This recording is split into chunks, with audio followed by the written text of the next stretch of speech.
campaigns begin.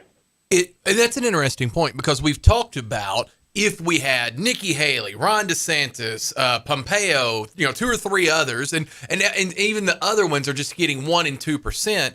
It doesn't matter if you get enough of them run. It looks like Donald Trump will probably carry that. Well, if he isolates everybody, or conversely, if they isolate his supporters, then once it gets to a national election, if you don't have those votes and you just have people who aren't showing up at the polls, then all of a sudden you get more Joe Biden or whoever. Absolutely, Democrats will win the election. So I think Trump may have gotten away with it. Here's the other thing too, and I've seen this happen in politics, and Trump can make this mistake also. What worked in 2016, being harsh, brutal, calling names, that may not work now. It just meant I had a guy that ran against me in 1996. He got within 5,000 votes. His assumption was he starts the next election out, he's within 5,000 votes of me, Right. Well, we came back, changed style, changed campaign managers. In fact, I hired Corey Lewandowski, who was Trump's first campaign manager. I was about to say, there's a name.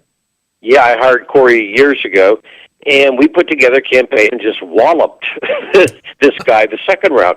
Because in politics, a lot of people think, well, I got close, and now and they try to recreate history. Trump in 2016 got he got away with a lot of name-calling. I mean, up and down, everybody.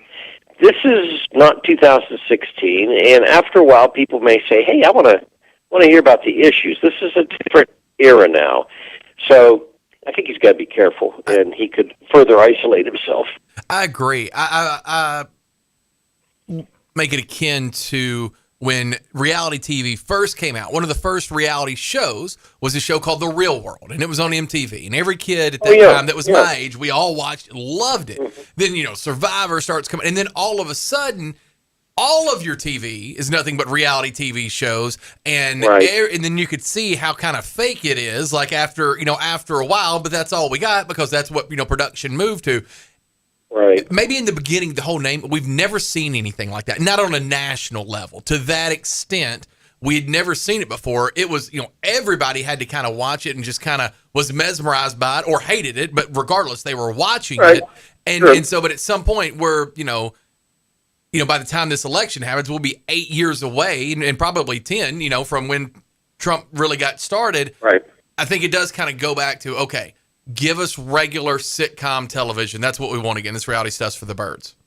Yep. Americans change. They change in opinions and attitudes, and if you don't become aware of that, then usually you make some mistakes. So I think if he's relying on, again, what he did back then, which is what he's doing is what he did back then. Yeah. It may not work this time. Bob, this comes in for you on our advanced rehab text line, 731-800-8398. It says, ask Bob again if the walls are closing in on Trump potentially with the judges, with the decisions by the judges. I guess this is about that he can be prosecuted. Right. With Trump, I don't believe that there'll be anything done legally whatsoever about the classified documents. Nothing. Because, for a variety of reasons, but also and also what Biden did with documents. Doesn't matter if Trump had 100 and Biden had 5. It's washed this case into neutrality. So that's not going to happen. Now, he potentially, because of the ruling by the court, he potentially, if the court would rule, the United States government is trying to make him legally liable for January 6th of any statements he made, and then any of the police that were injured as a result of it. So the government's actually in the court process trying to do that. That would hurt him, on a financial basis, and also doesn't look good. I know that. The place that he might be vulnerable, I thought, was Georgia with the election process they're studying down there. And the reason I say that is because there's probably going to be indictments, and sometimes when there's indictments come in, whether it's people like Giuliani or whoever, and I don't know the Giuliani, but the people like that were involved, then sometimes they'll turn here and there, and then the prosecutors have something to go on, towards Trump.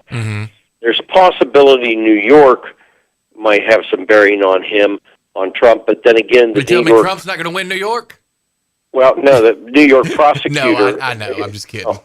Yeah, the New York prosecutor went after the CEO of the company. So as far as the walls coming in on him, I'm not sure how much legally it's going to happen, but I will tell you, all of these things put together don't help him. So if we're talking about the political walls as a result of the justice system, even if he's not, convicted or, taken to trial or anything of that nature, it still has not helped him. There's no question in my mind all of these cases that keep popping up are not going to help him. It makes people who support him say, I like him, I support him, but this is too much. We need somebody else. Bob, one last thing here while we've got you. This is interesting. We actually had a gentleman in here yesterday. His name is Scott Bumpus. He's got a friend that lives in East Palestine, Ohio. And we talked a little bit about that. His house is about 300 yards from where the crash was. And when it happened, he was posting pictures on social media and stuff. He was one of these that got evacuated early on. He says he's back now. He's drinking the water from the tap. And Scott says it's really kind of crazy because we're flipping out about it so much, nationally, but he's just, upset that the Pirates are going to be bad this year. So he said, when you look at his social media feeds, he did say that the silence by the train company is deafening.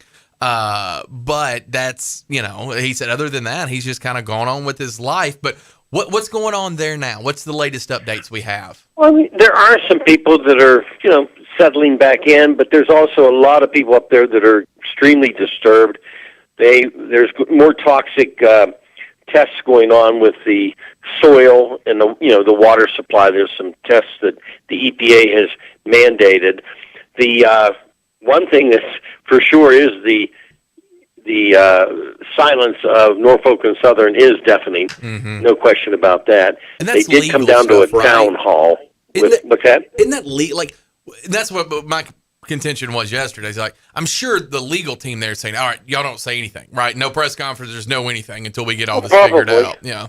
Right. And, but there was so much other information out there. I mean, Trump came, and then they said, well, the water was 13 years old. That wasn't true. The water wasn't 13 years old he brought. Mm-hmm. Pete Buttigieg, they talked about his boots, and then Buttigieg blamed Trump, and then we found out it was Obama and Trump administration. So once all of this got out of the way, I think then the focus becomes the railroad and their responsibility up there. Right. Of what they're going to do. Because the one problem people will have, and I don't know the situation of the man that was in studio yesterday and his friend, but if you're trying to sell your house up there, it's going to be tough. You're going to have a realtor like Julie. You're going to have somebody that can. You got to have 5 Julies on steroids. Yeah. I don't know. I think I'd have a hard time just selling that to somebody with what we know. Yeah. What would your disclosures look like? My disclosures would be like, there are none because we don't even know what to tell you. Right. And you are buying this at your own risk. Sign here, here, and here, and release everybody. Yeah, release from all the liability. Any type of liability. And are you really sure you want to do this? I can picture Julie, and then the clients walking towards the house with her, and the client says, I know you said it's okay, but I just want to. Why are you wearing that spacesuit? Yeah. Why do you have the hazmat? You can't eat the cookies at the open house. You know what I mean? No. Don't eat the cookies. No. Right. It is sad, and it's tough.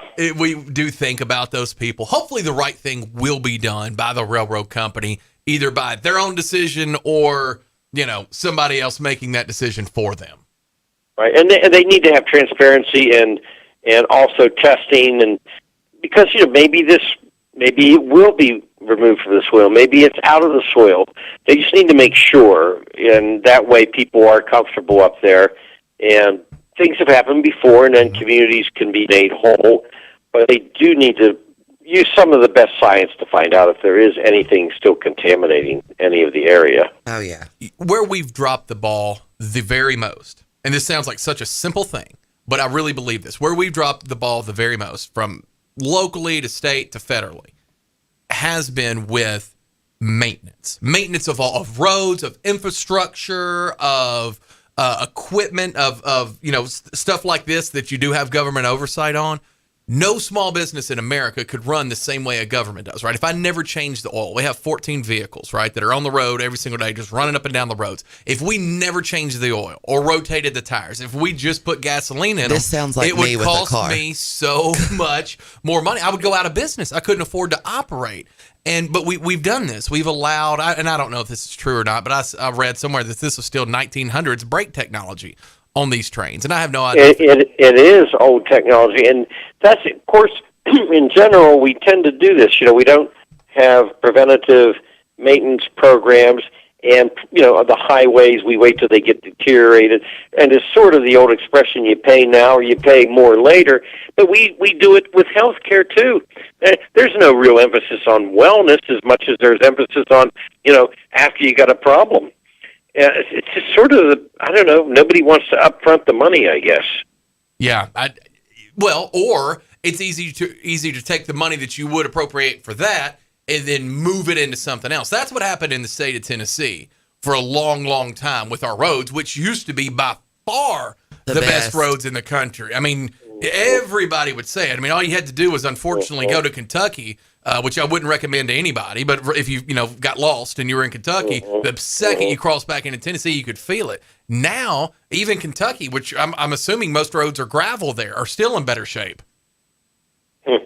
That's something. Still in better shape. Tennessee always was known for good highways. No, not anymore. Unless, the only thing it's good for now is if you own a tire company or an alignment company. Yeah. I think they've sponsored the new road system. Right. Well, Bob, we appreciate you so much, my friend. I hope you have a phenomenal weekend. You too. Thanks. Thank you. Bob. Bye-bye. Bye, Julie. He's the best. Bob I love Ney. Bob. Every Monday, Wednesday, and Friday. We're getting some messages in saying, hey, what happened? The app clicked off. Look, I get you. The internet, I mean, literally, we were in here, and then all of a sudden, everything went down, like on our phones, on our music stuff. It's back up now. So this is kind of tough. If you've texted me, I'm trying to text you back. We've got some messages saying, hey, it's good. It's back on now. Close your app out. Open it back up. Right? But if you can't hear us, that's going to be tough to it's going to be tough to hear. So I'll just try to text you back. A couple of messages coming in. Says in a tweet, President Joe Biden reaffirmed that Washington. Okay, stop, man. I'm not doing this today. I gave you I read a couple of your messages yesterday. I can't on the transition. Yeah, man. Yep. Smoke it for the love of God, please. This says the live streaming's off. All right, closing in on Trump. Okay, I did ask Bob that one. This comes in advanced rehab text line. 731-800-8398 is that number. 731-800-8398. It says, hey, Chuck and Julie, Ballet Arts Jackson is performing Snow White March 17th through 19th. We know it's spring break for Madison County, but we hope you will come support us. Tickets and tea party packages are on sale now at balletartsjackson.org. If your school or homeschool group would like to come to the school performance, please email balletartspresident@gmail.com. That's awesome. That is good. I Good love for when them. the arts are doing stuff around here. They are. And we're going to talk about this when we come back, but there's a push now to have some murals done on buildings, not just in downtown Jackson. All right. But on buildings throughout. And I'm going to tell you how you can, if you own a Southeastern building. first one? Yes. And you know what we're doing? Me? We are doing a mural on the dogs playing the poker. You remember that? Wearing the hat? yeah. Well, I'm going to put that on the side of our building. Now, That works. I don't know that the people of Stonebridge will approve, but Yeah. I feel like it's one of those do it first and then ask for forgiveness. You know what I did with painting my house? Oh, here we go. We weren't going to get any of those messages, but now we are. But see, Yeah. now we are getting those messages in. Yep. She painted her house black, folks. It looks so cool. The first person to do something, you're like, oh, man, I don't know if it's good. But no, it's actually really cool because of those cedar shutters. Yep, and the You had cedar to- shake and all that. It's really big in the bigger cities. It's coming this way, but Right. I just simply asked, what colors can I not? And they Paint. said pink or purple, and I said touche. Pink or purple? And black Do y'all we have went. an HOA over there? Oh yeah. They just said no pink, no purple. Yeah. That's cool. I owned a house one time in a neighborhood, And I lived in the same neighborhood with Steve Bowers had lived in. So it was very affluent, obviously. Oh, yes. But in that neighborhood, there was no real HOA. But the lady that we bought the house from, the lady right beside her, said, you know, the guy down the road had tried to paint his house, but we said we didn't want to. And I was like, well, hold on. I was at the closing table. I was like, is there an HOA? Is there money? They're like, no, but we just all kind of get together and talk about what. I was like, oh, well, you can get together and talk. Yeah, I was like, I'm gonna paint the house. Y'all start talking right now. Yeah. And this is like when I was buying the house from this person, but I was like, that ain't gonna stop us. No. I mean, I'm gonna buy the house. I'm gonna do what I want. Yeah, I'm gonna do what I want. That is for sure. Ended up not painting the house, got divorced and whatnot. But such is life. It is what it is. It is what it is. You're listening to Walker Talks with Chuck and Julie's triumphant return to greatness.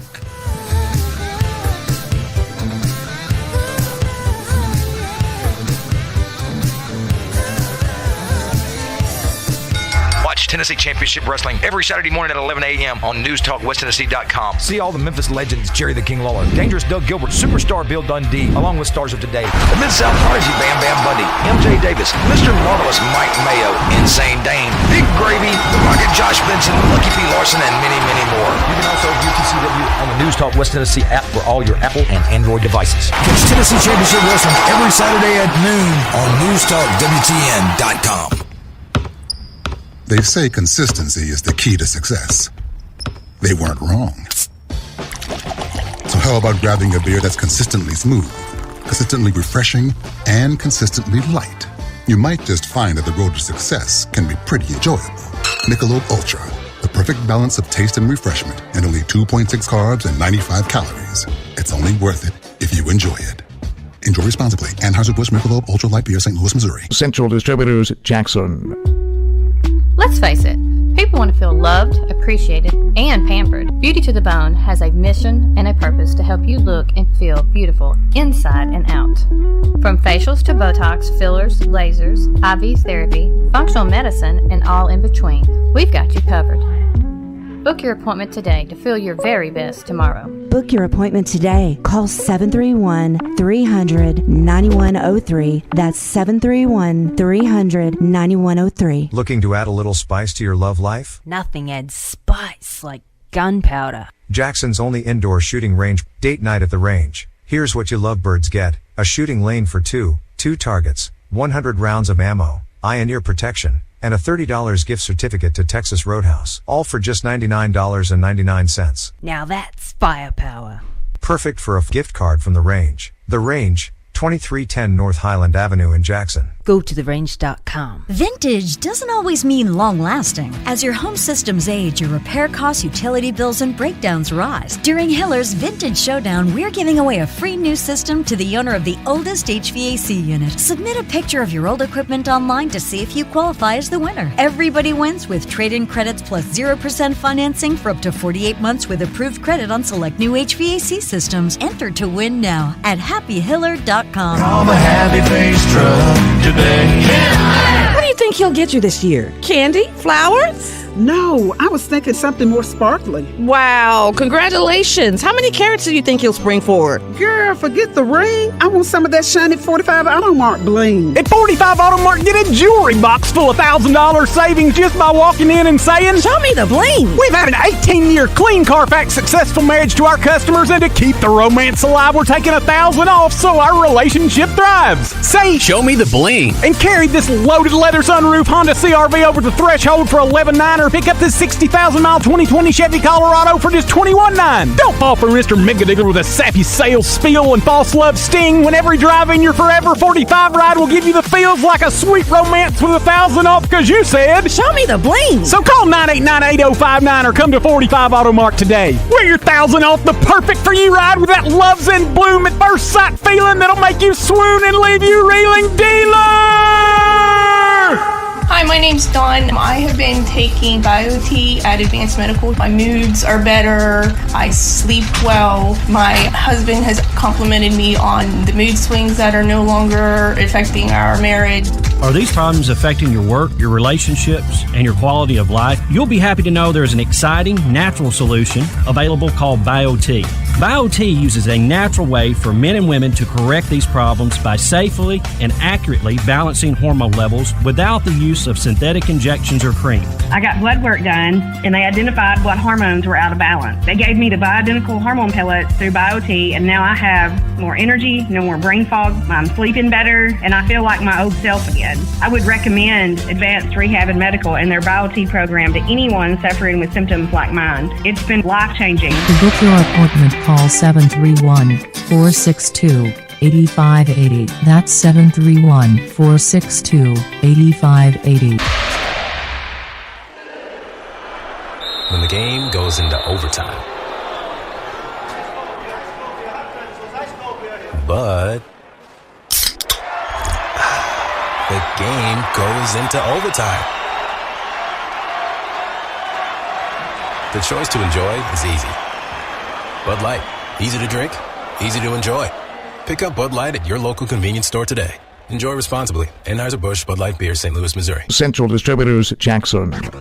News Talk West Tennessee includes NewsTalk965.com and NewsTalk 96.5 FM, covering local news, sports, and weather on an extensive network of platforms, including radio, social media streaming, digital TV, live stream, podcasts, all on your devices. Our local and live weekday lineup includes Daybreak with Greg Wood and G-Unit, Walker Talks with Chuck Walker and Julie Holt, The Dan Reeves Show with Gina Langley and Larry Newman, Dave Ramsey, Jackson-Madison County Schools Game of the Week, UT Vols Sports, and the Memphis Grizzlies. Local, live, News Talk West Tennessee and NewsTalk965.com. Hear it first on News Talk 96.5 FM. We might be talking about you.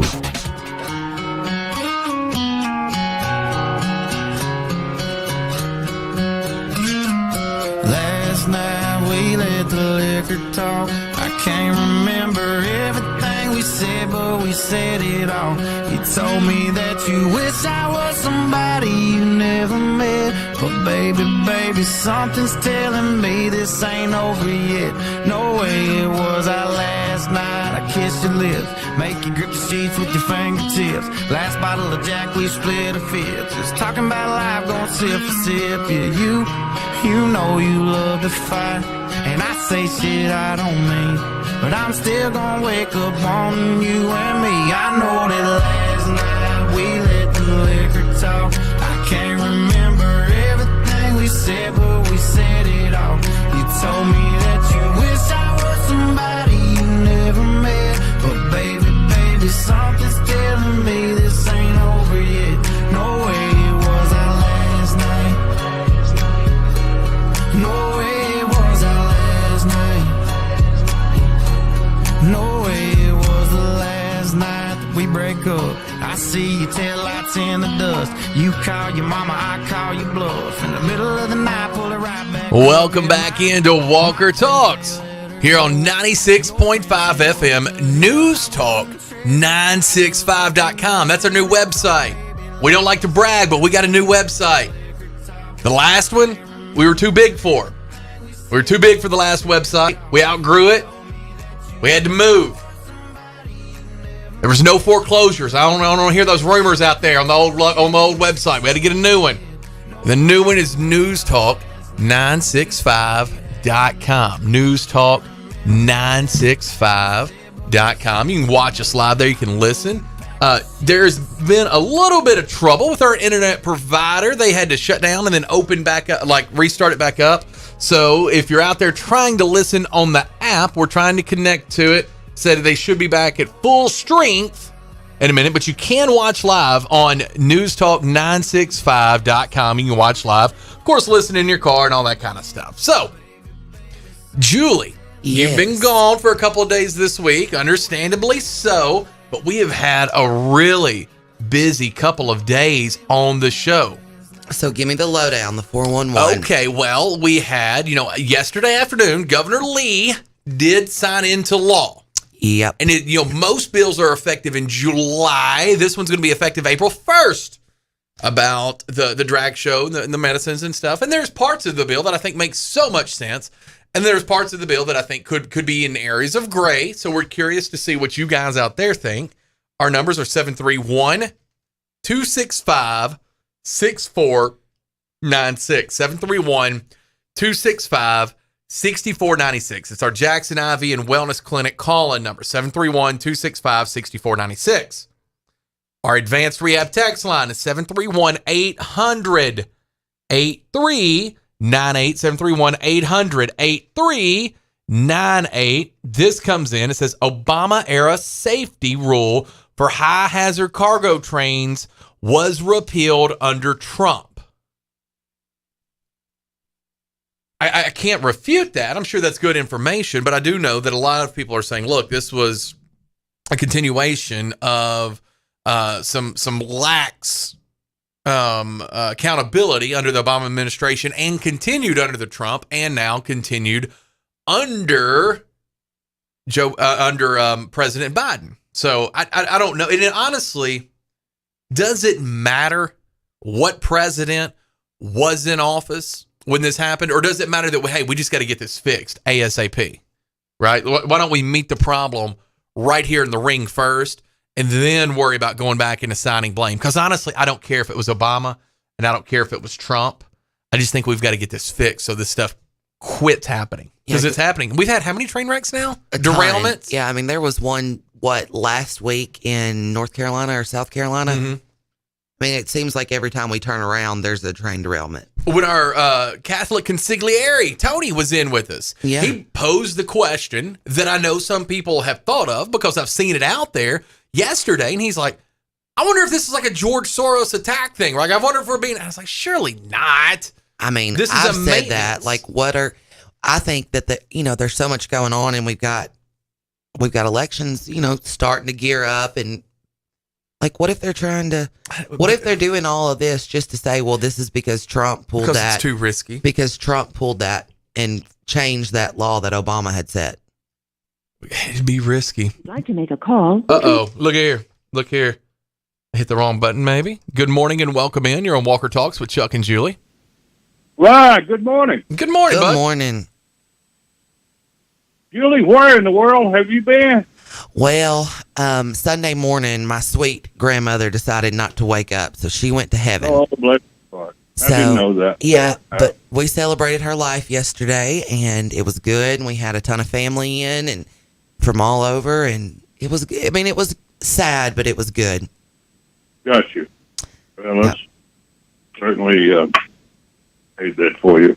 It's a sad part of life for all of us, isn't it is.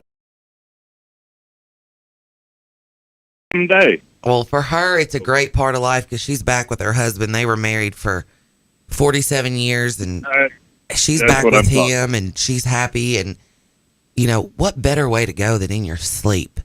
I mean, if that isn't mercy and grace, then I don't know what is. That's exactly right, Julie. Hey, Chuck. Yes, sir. You need to reset your streaming again. You got Dan Reeves talking. Yeah, I know. We're having some. JA had a small internet outage, and so they're trying to power everything back up. They said it's going to take 10 or 15 minutes. But yeah, we are aware of the situation. Thank you, though, for the heads up, because anytime you hear that, you let us know so I can at least attempt to work on this end. Well, my power just faded out. I guess somebody hit a power pole, or JEA hasn't trimmed back the trees like they're supposed to. See, that's the problem. That's why, Julie, you need to demand, when you become a city council lady, that all electrical has to be buried underneath the ground. And while you're digging and putting all the electrical in the ground, keep all these fire outages from happening, because it's totally unnecessary. We do live in 2023. Yeah. Somewhere on the globe, Chuck Walker. I'm going to find common ground. I'm 100% with this. We don't always find common ground, but we have found common ground on this, Rick. And you've said this on this show. This will be our 7th week now, and you've brought this up 4 or 5 times just on here, just on this show.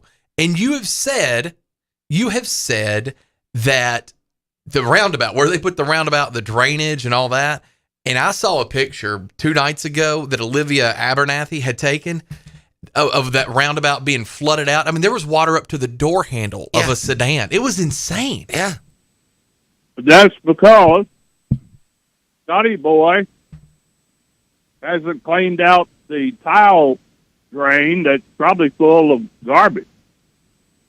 I don't know what needs to be done. I don't know if it's a staffing Y'all issue famous, or what, but it's y'all got to are be famous. done. Well, y'all famous for dumping everything from washers, dryers, refrigerators, stoves. See, I had to get involved in the Tennessee River Basin Authority. You want to hear this story? Yeah, go. All right. Have you ever heard of Dyer Creek? I have. That's over there behind where that golf course is. Where Hidden Valley. Yeah. Yeah. Well, it's not Hidden Valley anymore. Lord, I used to be a member there. Jackson National now. Jackson National. Yeah, whatever. It's golf course. Thank goodness, because if it wasn't for the golf course, my state law wouldn't have come into effect quick enough, and I'd be part of your cadre in Jackson, and I wouldn't want that to happen to anyone. Yeah. But the thing of it is, you're big friends with county mayor, aren't you, Julie? Y'all went to school together or something? No, we didn't. Didn't?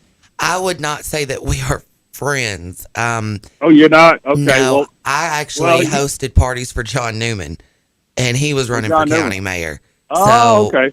All right. So yeah. So the key is that all the creeks, like Dyer Creek, when they built the baseball stadium that they've never paid for, they did not do adequate landscaping. At the baseball What they did, Pringles Park. What they did, Chuckles, was they disrupted the natural flow of runoff. Okay? Mm-hmm.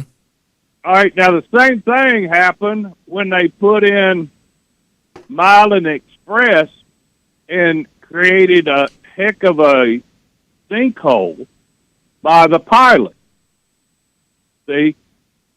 That's what I'm talking about. When you build around here, they don't, like, you want to argue with me that at Cooper Anderson Road, that they went out and, look, man, King Bradley's property is a hill, oh my God, probably about the same elevation as my house on the hill out here. Right. And so you got Dyer Creek that gets flooded every time it rains because your local leaders, you know, Scotty Boy Congor and the county mayor, what's his name, AJ, apparently they haven't found their way to the West Tennessee River Basin Authority meeting because all they got to do is ask, and that organization will come over here and clean out creeks so they won't flood. Well, then why don't you and I go? We've already been to one meeting together. Why don't you and I go to the next River Basin Authority, and we will ask on behalf of this radio show if they will come clean our creeks and ditches. I'm coming too. Don't leave me out. And Julie's in too. There's three of us. We're going carpool. Well, no, I'm not going to the River Basin Authority. Do you have warrants there? You and your little wannabe king, Scotty Boy Congor needs to go there. You know why? Why's that? Because Dyer Creek is part of the Jackson, Tennessee city limit sign. It's in your town. It's your responsibility. But y'all don't study, no. Hey, by the way, Julie, I don't know if you know this or not, but Miss Smith out of the Congor Road Committee or whatever he's got going on, she finally decided she needed to write a grant to help with a grant to actually put drainage into Jackson, Tennessee. You know, well, that's good news, right? It's about time in 2023 y'all get off of these gullies. See, well, that's good kinda news. Just kind of like Charlie, the Monkey Shine Deaton buying 10 acres of gully by a schoolhouse. Well, but now you're going to get a new roundabout. You're going to get a new roundabout to get lost in. I'm so against that roundabout. I don't know if I can even voice as much. And no, absolutely, Julie. You know, it's kind of like This is the typical Detonite, Congour lack of thought. They want to concentrate on covering up the problem that Chuck just mentioned. The reason that the roundabout was put in the middle of US 45 going to downtown Jackson because they didn't have any money in order to replace a tile drain that's as big as Mount Everest underneath that road. I've never seen anything like it, Rick. I will be, and again, like I said, you and I go at each other pretty hard, which I love. I love that. I love to be challenged. But that's one thing we can agree on. I had no idea that was even a town in America. Like, I thought it was it looked like those 1980s, miniseries they used to have where people were like throwing sandbags up, like in Texas and Oklahoma. There's a huge storm coming in and there's this giant flood. I had no idea that could happen in our town. But that picture, if you haven't seen it, Rick, you need to get on Facebook and look it up. A ton of people have shared it, but it was insane. I bet that water was 2 feet high, 2.5 feet high. Who shared it? Olivia Abernathy. Okay. Yeah, it was mind blowing. Have you seen the photo I'm talking about, Rick? I'm going. I have number for you, but I'm going to text it to you, or text the show, and I'll text it back. Text our. Well, is it on her? Is it on her Facebook? It is. Yeah, absolutely. Okay. Yeah. Okay. It's alarming. The sun is out. Your competitor, they got scared. Holy crap! Yeah, they got a wind going down Main Street. Yeah, and it was so strong that it tore their what do you call that rag over the front door, Julie? What do you call that? An awning. There you go, Chuck. It's gone. Supposedly. I hate they got trash cans going everywhere downtown, but like in the Ponderosa out here where we live, we got a little gust of wind. Y'all just need to quit fabricating stuff around here weather-wise. Y'all scare these folks to death. We were sitting in here earlier, just maybe 20 minutes ago, and the front doors of the station just blew wide open. Now, but in the weather's defense, we have the worst doors. Like every door there's probably 1, 2, 3, 4, 5. There's 8 doors in this office building, and none of them work right. So it doesn't have like a lot of wind. Well, we're getting it all worked out, one kink at a time. Well, Julie, we certainly have been missing you, and I know Chuck has been missing you because without you, that dude, he was spinning like a top. Was he? Yeah, Rick and I laid into each other pretty good a couple of times. I called in one time just for a second. Are you, Rick? Are you anything with this bill passage that you wish that there would have? I know you support the bill passage, but is there anything else you wish it would have added, or did it check every box for you that Governor Lee signed yesterday? Oh, I just don't want perverts to be able to harvest babies into their wickedness. Right, yeah, I think everybody wants to protect kids. What about everybody that I would want to talk to ever in my life at any time would be somebody who would want to protect children? I think we can all agree on that. That's a good thing. Now, no, that's not true. Well, they're bad. That's not true. Well, it's definitely true in my opinion. Anybody that I'd want to talk to, I do think would have the best outlook on children for.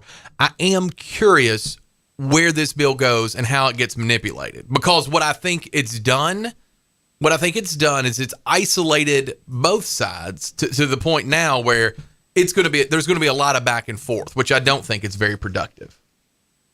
All right. No, not really. It just means that if you get out and go obscene, you're going to get arrested. That's what that means. And I agree. Like, so even like an attractive woman can't wear a G-string and like pick up this. Hold on, Rick. An attractive woman can't wear a G-string to Kroger, right? We agree with that. So we've had obscenity laws before, right? So that exists. What about just someone wearing like one of those big muumuu dresses and not being obscene? Hey. You know what I'm talking about. Get off me, because you can go by my house at any time and I will be in a muumuu. Be in a muumuu. You know what I'm talking about though, Rick. That's what I worry about next. Do is visit the Madison County Jail and ask the sheriff to give you interview time with all the, quote, sexual perverts that are in there. Ew. Why? Yeah. But I mean, why would I want to interview the perverts in there? So that you could have a distinct understanding of reality. Well, I mean, I think why the law was passed. So all of those people in there were drag queens that got arrested for pedophilia? That's what you're saying? Because I don't think that's true. I'm just telling you, you need to have your eyes opened up. Well, yeah, because anything that would protect children, I'm about. Well, I would. I just don't know that this is the only thing. I think there's so many more ways and additional ways we can protect children. We can start doing audits at churches, at Boy Scouts, with little leagues, with soccer leagues. I mean, I think that there's a whole lot more that now that we've opened this door up, I think there's a whole lot more that we should do. Well, you know why? Why? Let me give you a quick lesson about Boy Scouts, Girl Scouts, little leagues. I mean, there's awful things that have happened everywhere. They have been noted. Just, Chuck, I've got a couple of manuals that from my career, and what you need to understand is that you would be amazed at the number of gatherings that you just mentioned were centers of molestation of kids, where mamas and daddies release their children without properly checking out the people that they release them to. Yeah, I read a stat that said 90% of children who are sexually abused know the perpetrator. So it's family, it's a preacher, it's a youth minister, it's a leader, it's somebody that they in some way felt close to. A lot of times it's family members. Yep. I think even if you took that 90%, more than half of that would be by a member of family. This is something I don't talk about a lot. My mother moved out of her house when she was 16 years old, grew up in McKenzie. The whole side of the family I never met. She was molested when she was 12 years old. She told her mom, she lived in a very small community. Her parents were 50 when they had her, and then 54 when they had her sister. She was molested by her uncle. It was such a small town, and they all lived kind of together in a commune there in McKenzie, kind of going towards Gleason. She told her mom didn't do anything about it. She said, this can't get out at church. And so she was molested for a couple of years till she moved out at 16. So I get really adamant about this. My mom never had a normal relationship with a man in her entire life. She was married 7 times. I had a very odd childhood because of that, because she never did trust men, because her parents let her down in the way that they should have protected her the most. And it was very heartbreaking, and it's very sad. But I will say this. We need to make sure that this is really about kids and not about just people being gay, because there's high clips of this that happens all the time. And of all the times that these abhorrent things happen at drag shows or pride events are a very low percentage of it. So if we want to add on to this legislation to where these things really do happen at a higher rate, then you know what? I'm going to shut my mouth about it, and I'm going to be all for it, because if it is about protecting kids, then we're going to see additional legislation passed where it really happens more often. And you're going to see aggressive legislation. And I think people will support it, because then it will be about helping the kids. Don't you think, Rick? No, people of that genre, they finally realize that they will not be able to harvest babies into their evilness. So you already had law, which your mayor decided to violate. We didn't have laws. So this is where we get lost. When we start about protecting kids, we're like, oh yeah, same page. Now the problem is, I know people who are homosexual. I'm not scared to death of them. They have no interest in children. They don't even have any interest in me, which again, I'm blown away. I've never been hit on by a gay person. It's a little insulting, I'll be honest with you, but I've never been hit on by a gay person. You know who they like? They like people they're attracted to. They like other homosexual people. They have relationships with them. They don't care to. So I actually know some of these people. This isn't a big, and this is where you and I will have a disagreement, because I know some of these people. They're not harvesting children. They were trying to have a welcoming show where if two homosexual parents did have a child, they could come. Or if a kid had been kicked out of their house because they had been gay, they could come. Those are the facts. The salaciousness is about, oh my gosh, this is a large group of pedophiles that are meeting up to kidnap kids, and there's going to be 300 kids. I mean, none of that was ever true here in Jackson. None of that was ever true at all. Not one time. Not one time. And so I can't let you say that on the program. Now, what happens in San Francisco and in Dallas, I can't speak for, because I've only interviewed and I've only talked to, and I only know the people that I know, right? So I don't know everybody. There's probably tragic things that have happened in other places. But I can tell you here, that wasn't the point of it. Well, I don't know about where you grew up and your life experience. All I can relate to you is I've been very well trained in my career to deal with some very horrible interviews of what we're referring to. Right, and those people should Why go straight the to law? hell. Well, see, there was a law against that, Chuck. Against which part? The deviance, okay? Okay. That has permeated. It's kind of like, oh, that's okay, but it's not okay. See, it's not okay for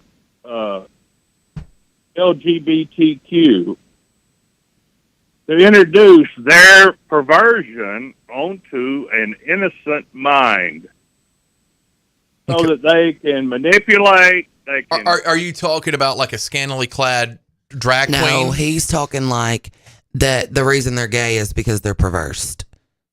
Is that what you're saying, Rick? Yes, there's different degrees of sexual deviancy within that quote community that I've never heard you discuss. You probably, I don't know if you know. Oh, yeah, that or not. I do. And Rick, I'm so glad you brought this up, actually, because you're because this was another part of the interview that I did that I asked about. You're talking about the parts of groups that want to normalize, like groups like NAMBLA, like North American Man Boy Love Association. They want to normalize being able to date children. Is that what you're referring to? No, I think what he's saying is a lot of people, the older generation think that they are perverse. That's why they're gay. Not that they're born gay. It's a conscious choice and it's perversion. And that's what he's saying. Which part are you talking about, Rick? Just so we can be on the same page with you. Well, then we get into obscenity to the highest degree. But you didn't. I know you love to mingle in fast food and parents hadn't been doing for the last 40 years. Otherwise, we wouldn't have such a horrendous amount of illiteracy in your county that you chose to live in. Okay. That's documented fact. But see, I feel like we jumped because we were trying to get on the same page with you with what you were saying. So were you talking about what Julie was saying or me? Because I think you and I were getting close to the same page here. Which one were you talking about? No, we're not on the same page. Okay. So you said the word perversion of mind and things like that, and I hear you and I get you. He's saying that they're perverted because they're gay. Like not that they're born that way? Yes, that's what he's saying, because where I grew up in church and stuff, it's always been considered a perversion and not an actual, like you are born and you are gay. Okay. I believe it's a choice and a sexual perversion. No. See, biblically, none of that matches up. First of all, you've got to recognize and realize the reality of Sodom and Gomorrah. our history. But Sodom Then and Gomorrah, when you get and you read it and you read the context of all the scripture, it was men stepping out on their wives. It was not a monogamous relationship. Well, that never happens in churches. So go ahead, Rick. Okay, so then you need to focus yourself on the first chapter of Romans, and ultimately, it doesn't get any plainer than this. This is not. By the way, if you feel like laying down with the same sex, it's okay. No, it's far from okay. First Romans tells you explicitly, okay, the word, everybody talks about everybody's sin, yes, but you don't recognize the significance of, my Bible doesn't tell me sin, it tells me an abomination. Abomination, guys. That's the highest degree of defamation. What translation do you use, just for curiosity? What translation do you use in your Bible, Rick? I grew up with King James, and then the Living Bible came out, Chuck. And so there is no interpretation of there's huge translations differences with some words into the English language, and depending on the version, there's huge discrepancies. That's why some denominations, and if we're going to live in this theocracy, which, you know what, might as well, if we're going to live in it, I'm just curious, are we going to be the one that's more Church of Christ? Are we going to be Southern Baptist? Are we going to be Independent Baptist? Maybe Methodist, Pentecostal? Which theocracy, denomination? No, I'm asking. I'm just asking. No, you need to have a, that's another thing about, that's not really what the Scripture says. Well, what you really need to do, because... Well, it wasn't written in English, right? Surely to goodness we can agree on that. That they didn't write the Bible. Yeah, no, I know. I'm asking to make sure he knows. It's not in. They didn't write the Bible in English, right? No, actually, you need a Greek interpreter. Greek is New Testament. Hebrew is Old Testament. Yeah, Hebrew is Old Testament. Go ahead. No, Greek. Greek. Greek what? Greek. The Bible. No, the Old Testament is written in Hebrew. The New Testament is Greek. Right. That's what I'm telling you. All this in Romans is where, Gabe? It's in the New Testament, by the way. It is? So, yeah, Romans is. Yeah, we're going really slow here. I feel like it's, sometimes. Well,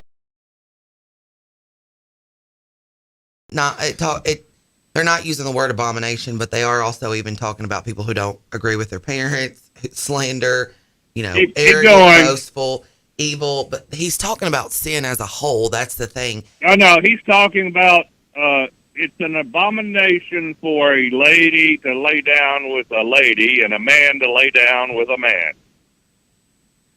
Okay, what about heterosexual people who have laid down with people they weren't married to, and they weren't even married? Sinful. Are they allowed to be in the church?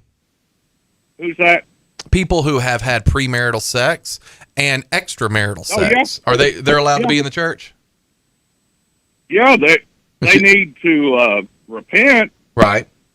But see, you gay folks, y'all don't have any inclination to repent. And how many gay people are you around and do you talk to? Gabe, you don't understand. No, this is Chuck.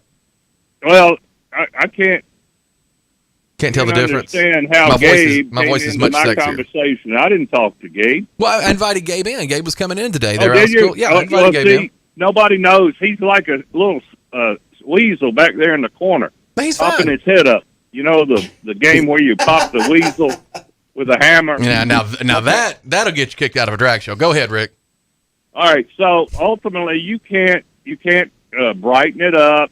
You can't bring the perversion that has been accepted by the woke society. And I'm not so sure that Gabe's not turned over to the woke society. To hear him, talk about that homosexual, lesbians, and all, they just get to do their perversion, and that's not the case, guys. I'm just going to say this because this is something I've wavered on for years and years, and read and studied and prayed and tried to figure it out. I think that we like to pull these little excerpts of scripture about why it's wrong, but then we don't use everything else that's around the scripture, which talks about premarital sex, being boastful, arrogant, greed, all of that, which are even being fat, gluttonous. Those are all active lifestyles of sin, and everything can be forgiven.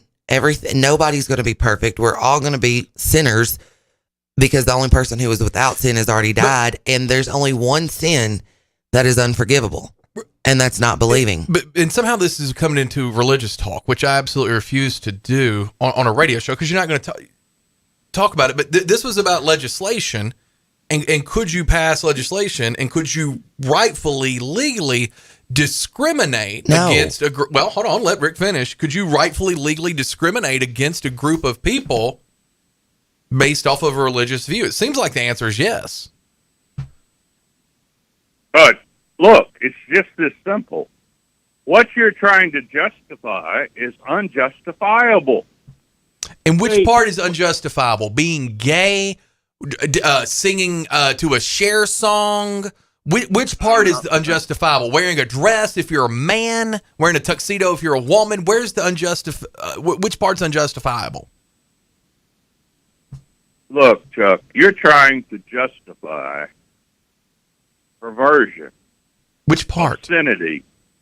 What do you mean? What? You've never been to a drag show. You didn't talk to any people that were hosting this drag show. I don't understand. And you keep saying the word obscenity. What does obscenity mean to you? Because it sounds like what you're saying is obscene is just being gay. Is being gay obscene?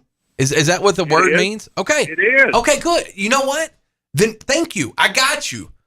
I don't know that that's, to me, that's not obscene.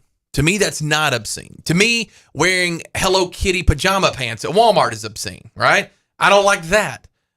But see, the problem with this comes in, and the reason so many rational people who may agree with this, who may say, because I find myself on the side of saying, look, kid probably shouldn't be at a drag show, even if it's kid friendly or not. Let's just not have it.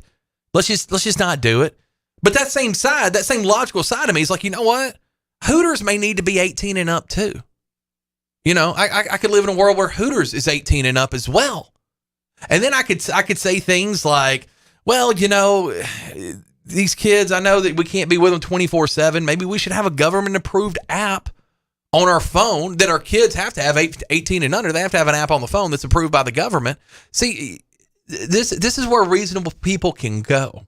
It doesn't mean that they just agree with this law, so it's obviously good. You got to see what else could come down the pike, because you don't want to ever give to a government too much control. You complain about the Democrats and Joe Biden all the time, and a lot of times I think rightfully so. But we got to be careful how many people we invite in to us to parent our children, when the parents should be doing that, making those decisions.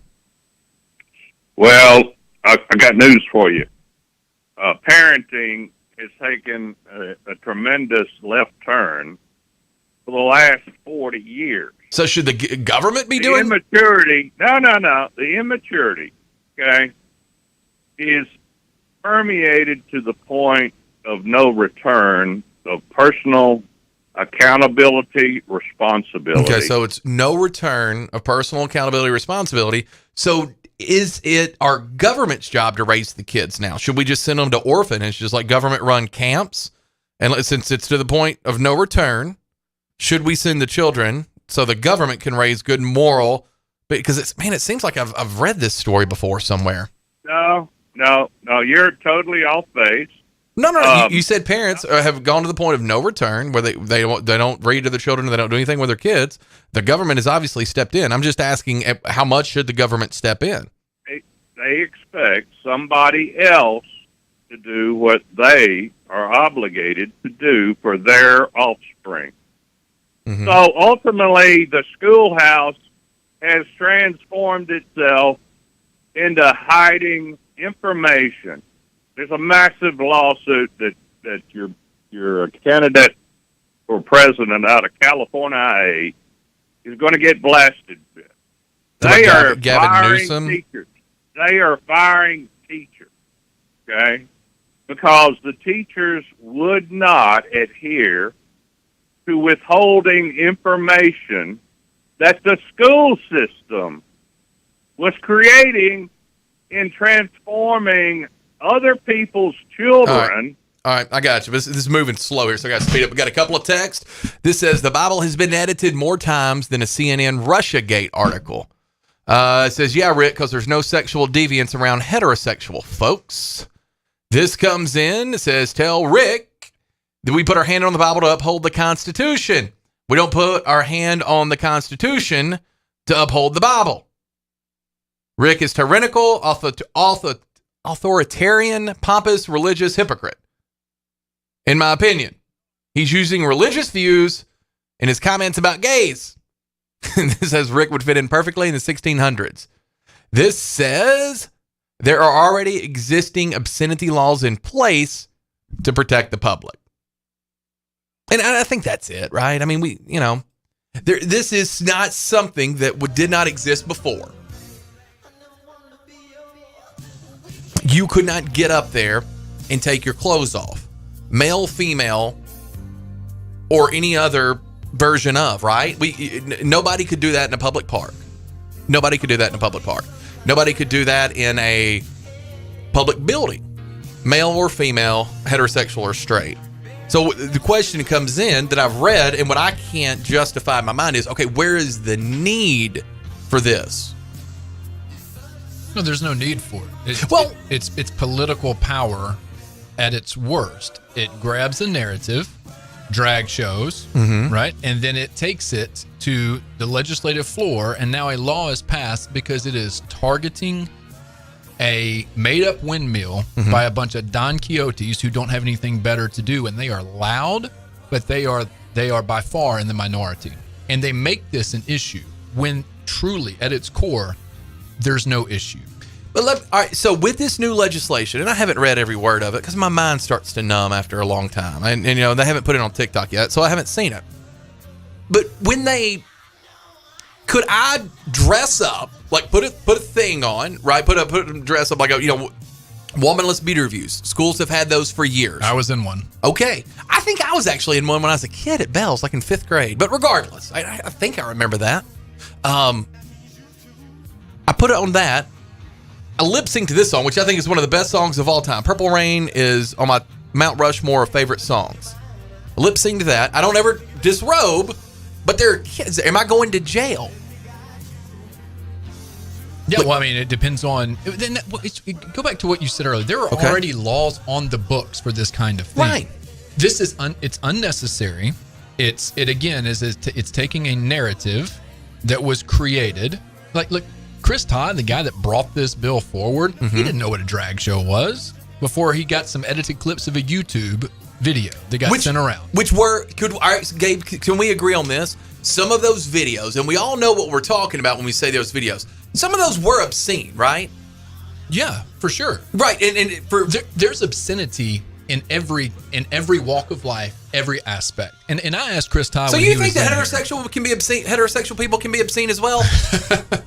Go ahead. I didn't mean to put you on the spot. No, that's okay. And I asked Chris Todd in here in October, whenever we were both in here, I said, why aren't you cracking down on kids sneaking into R-rated movies? Because that's on the books, right? Kids can't go into R-rated movies. Where's the legislation for that? He didn't have an answer because he knows deep down that there's nothing to this. This is political theater. And it sure as hell has gotten him a lot of attention for it. National. We read an article last week from the UK talking about this, citing Jackson, Tennessee. Like, we've made big boy news. It's embarrassing. We've made big boy news. It's not when you do it under the cover of let's protect kids, because we can all get behind that banner of protecting children. Well, if you think we're not going to ever fight about really protecting children. The only question comes in, and what you need to ask yourselves out there if you're listening, are we all ready? Because the same song. All right, I'm just wearing a dress. Julie lets me borrow her dress. I'm wearing the dress. I'm singing the song, wearing a Prince wig, having a good time. Maybe I don't go to jail. But if I'm wearing what I'm wearing right now, and I take my shirt off, and I take my pants off, and I act like it's, were at Spinnaker's at, PCB circa 1997, I probably would go to jail, right? Because that would be obscene. But that didn't have to be a new law passed for that. That was an existing law that would put me in jail. If you're at Spinnaker's, you're probably 18 unless it's teen night. And then if you're at Spinnaker's at teen night, you're not having that. They're not doing already in place. Like all of these things were in place. That's the question. So I'm ready to find the purpose, because I sure as hell want to protect kids, because I think it's awful when bad things happen to children. And so everyone else, the entire audience is shaking their head at the same time. Agreed. The question is, it just comes to the need, or is this posture? Because what I don't want to be done is, I don't want someone to treat me like I'm stupid, even if I am. I don't like feeling that way. So don't just come up with something to say, look what I've done for you here while you're picking my pocket, Look, it is political theater at the expense of a group of people, and that's not okay. That is when politics... Definitely targeted. Yeah, and that's when it's worse, because they are taking advantage of a group of people who don't have the power or the voice, and they're using that as a pedestal. Look, Bill Lee signed this into law like that, and he doesn't sign things into law like that. This is one of the fastest pieces of legislation he signed into law, right? Mm-hmm. And that's, he knows where he stands in the national narrative too. Like, he's an up and coming Republican politician. Yeah, there were people who would put him in the same breath with Ron DeSantis just a couple of months ago. When I was on my old station, we had people call up. We just interviewed him. I'll tell you this: I've interviewed him 3 times. I loved him every single time. I've loved him every single. He's smooth on air. How about that? Well, he doesn't say a lot, and I think, and I think that's heard why the questions I posed. Well, I think that's why he's more dangerous to people. When I say dangerous, I mean to people who don't agree with the way he thinks. He's more dangerous than DeSantis. He's more dangerous than Trump, because he probably believes a lot of the same things, but he is smart enough not to run off at the mouth like they do.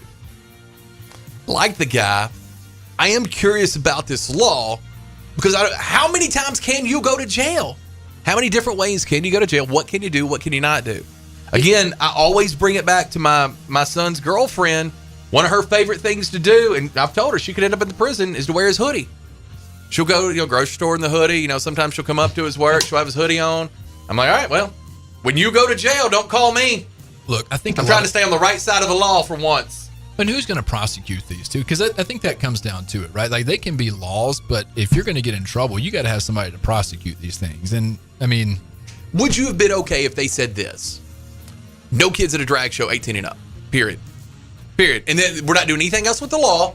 No, because drag shows aren't. There's nothing wrong. But some are. Some are. Sure. So if it's a sexually suggestive drag show, just like if it's a sexually suggestive performance, then you want to give a parental notification or a parental warning. But even in the end, for a lot of those things, it's still up to the parents whether they want to take their kids or not. Kind of like a video game. Sure. Like, how video games have ratings on them. Yeah. Or like song lyrics. Song lyrics. Ratings. And I get that sexual things, we tend to put those in a separate box as, violent images, or like, for whatever reason, our society isn't quite comfortable with a lot of sexuality. So, I do understand maybe how people's radar would go up, but yeah, you just put a parental warning, or you say, hey, there will be some sexually suggestive performances, because it's a performance. Yeah. I don't know. I don't know enough about it, other than I just get really scared when I feel like the government is growing. Like, you know what I mean? That always makes me nervous on either side, Republican or Democrat. And liberals, and I'm not talking about you, Gabe, or anybody else, but I'm talking about just that seems to be the party of bigger government. And one of the conservative rally cries has always been, look, smaller government, more freedom, less governmental control. That's right. That's what I grew up hearing. That's what I grew up believing. That's what I grew up listening to. So as a conservative, I'm like, hey, where's our less government, more freedom, more individualistic choice? That's what's making me raise this question, because we know for a fact, I told the story, and I've never told it on air before, about my mom who was molested. And so I believe this is a real thing, but also don't go around calling people pedophiles. Unless I know for sure. I would never, because to me that's the most disgusting thing you can be. And I know some of the people who were putting on this event, and there's some of the best people in Jackson, the most giving of their time. They're the opposite of that. They're giving. They sit on important boards. And so just because I don't agree, I was never going to the drag show. There was no danger of me ever going there. But I do know this. If a child was there and they said, hey, it's going to be family friendly, I know the human beings running that thing, it would have been family friendly. It would not have been any more provocative than a trip to Kroger. Sure. Look, here's the bottom line. More kids have been molested in church than they have at a drag show. Yeah. Like that, I mean, like, you can't argue with that. Right. You can't argue. But more kids go to church than drag show. They do. But okay, then if we're protecting children, then, let's push the SBC to release that list. And I didn't see any politicians doing that. It's crazy to think about, but this whole thing, this all came out together, that list and this drag show, it all came out together. That's crazy timing. Crazy timing. You are listening to Walker Talks. Last bastion of freedom on the airways. That's actually not true. Dan can do whatever he wants to do with his shows as well. I don't actually make him do anything with his shows. Greg can. But I will say this, to their credit, they don't tell me what I can talk about. Julie, they don't tell you what you can talk about, do they? No. We let it get buck, and we don't mind. #wild. We'll be right back.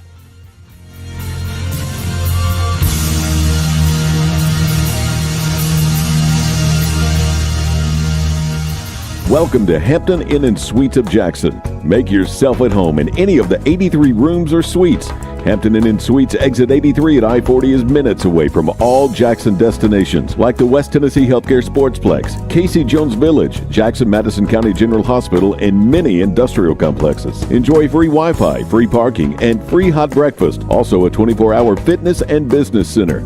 Welcome to West Tennessee. Make your reservations now by calling direct at 731-427-6100 or visit hampton.com. Vintage doesn't always mean long-lasting. As your home systems age, your repair costs, utility bills, and breakdowns rise. During Hiller's Vintage Showdown, we're giving away a free new system to the owner of the oldest HVAC unit. Submit a picture of your old equipment online to see if you qualify as the winner. Everybody wins with trade-in credits plus 0% financing for up to 48 months with approved credit on select new HVAC systems. Enter to win now at happyhiller.com. Call the Happy Face Truck today.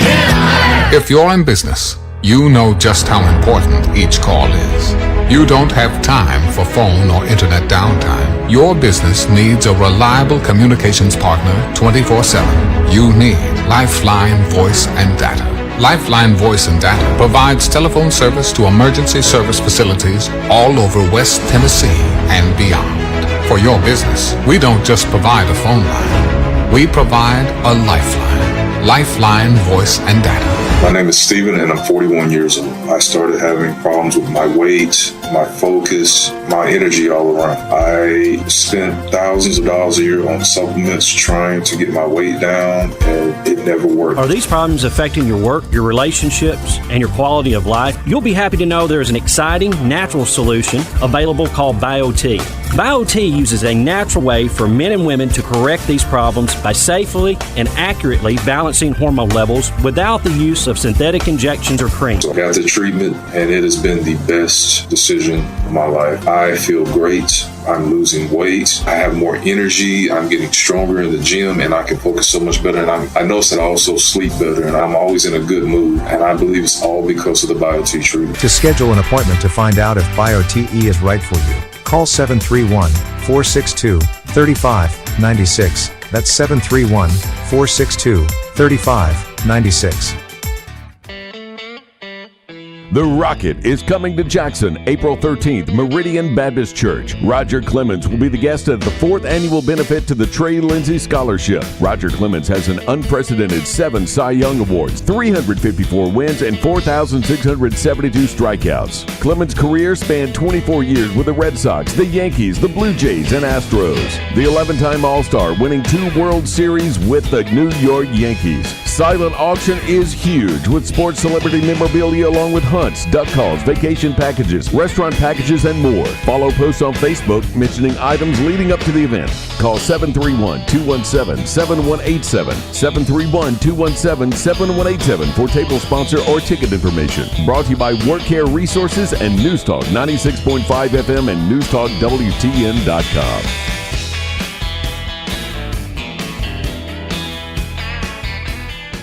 King Jewelers is not your typical run-of-the-mill jewelry store. It's an iconic symbol of love. Custom handmade jewelry to suit your taste or melt down your old stuff and create something completely new. Grover has over 35 years as a certified jeweler with While You Wait services that include free jewelry cleaning, fine jewelry, friendly staff, custom designs, quality repairs, and of course, Grover. KingJewelersJackson.com, 16B Conrad Drive, Jackson. Follow King Jewelers Jackson on social media for special savings. They say consistency is the key to success. So how about grabbing a beer that's consistently refreshing and light?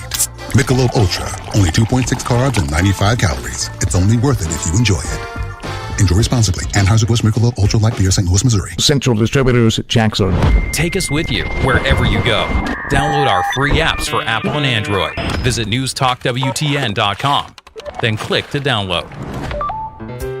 Hi, I'm Terica Smith, a local attorney and proud JMCSS graduate, but I'm also a JMCSS parent. We chose Jackson Madison County Schools for educational options that are innovative and challenging. Whether it's the Academic Academy at Northeast or early college and career opportunities at JCM Early College High, JMCSS offers classes and programs that will prepare my son for college and beyond. Plus, JMCSS is a level 5 district and tuition free. It just makes sense. Hi, I'm Greg Hammond, Chief of Public Information for the Jackson-Madison County School System. With an increased focus in the fine arts, athletics, workforce development, and early career opportunities for students, there's never been a better time to choose us. Tuition-free, Jackson-Madison County Schools. Visit jmcss.org today to schedule a tour or call 731-345-7011.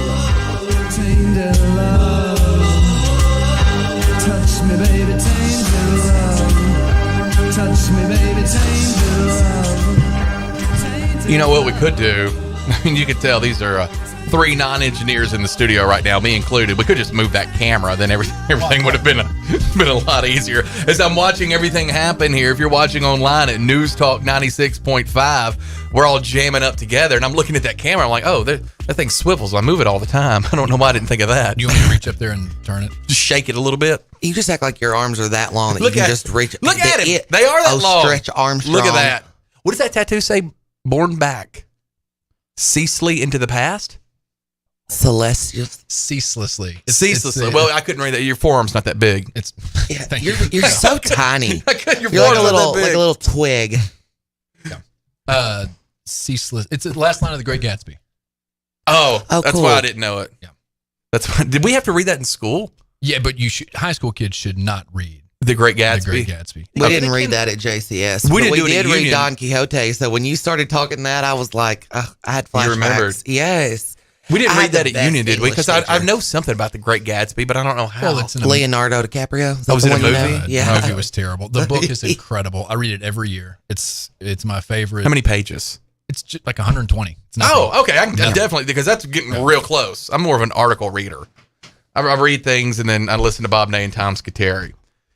This comes in our advanced rehab text line. Oh, and I do want to get this out. We've got some information. There's been some windstorms downtown. Like, you remember in Memphis a handful of years ago, they had Hurricane Elvis? Like, so straight line winds are a real thing, but they've done some damage downtown. Julie, you said at the courthouse? No, they were saying at the courthouse, but down there, Family Pharmacy downtown by Baker's Brothers, lost like half their roof. In front of the Dodge, there's like a power pole bent over. We've got one right down the road. Somebody just texted in. Y'all look at this picture. Right by Dodge and the Travelers Inn. Yeah, look at this picture right here. That's the one I'm talking about. Yeah, right there. And then, did you know on I-40, it blew a tank off of an 18 cargo truck? Going to Ukraine? Well, I don't know where it was going, but it was on I-40. I think they got a while to go. Wow. That's insane. And then, we've had some of those reports. Jackson State is closed today. Did you just make a joke? I didn't check. No, I'm just laughing. I'm laughing at myself because I thought my Ukrainian tank thing was a little funny, but it kind of fell flat. But I will shut up. Don't come back new. Me acting all I'm not. cattywampus. I've missed you. This says Madison County Sheriff's Office hosting an open house for jail expansion. Yeah, we did talk about that. That's cool. You guys going? No. When is it? But no. It is March 9th. 5 to 8 if you want to check out the new jail. I'm good. I don't want to check it out ever. Yeah, that is my hope. But good for them. So it's just like schools have open houses. They're just going to do an open house at the jail, and they're just like, do they have a cell that's going to be set up? And they're like, here's our model cell. What was that thing? Like in churches used to do it, Hell House or whatever. Oh, Judgment House. Yeah. Yes. That's what I'm in now. Were you? You were in? I played Satan. I played the devil. Oh, well, obviously. Okay, now you're really going to have some nicknames. Obviously, you played the devil. I really did. 3 years in a row. They were like, Gabe, nobody else could do this as well as you. No, they were like, you were born to play this role. That had to make you feel something. Yeah, that's when Rick and I went to church together. You said y'all were both deacons? Yeah. Same time? Yeah. I wonder if Rick did, although I will say this, Gabe asked him one time when he was in here and Rick did not, I did not recall. He was like, no, we didn't. No, we didn't. This comes in and says, it's all about Christian nationalism for Chris Todd, Bill Lee, and most Republicans. You have to know this. Bill Lee won't expand Medicaid. This affects more lives detrimentally than the 99% of the people that we have incarcerated. Absolutely. But do we have to knock Christians for this bill if you don't agree with it? Because I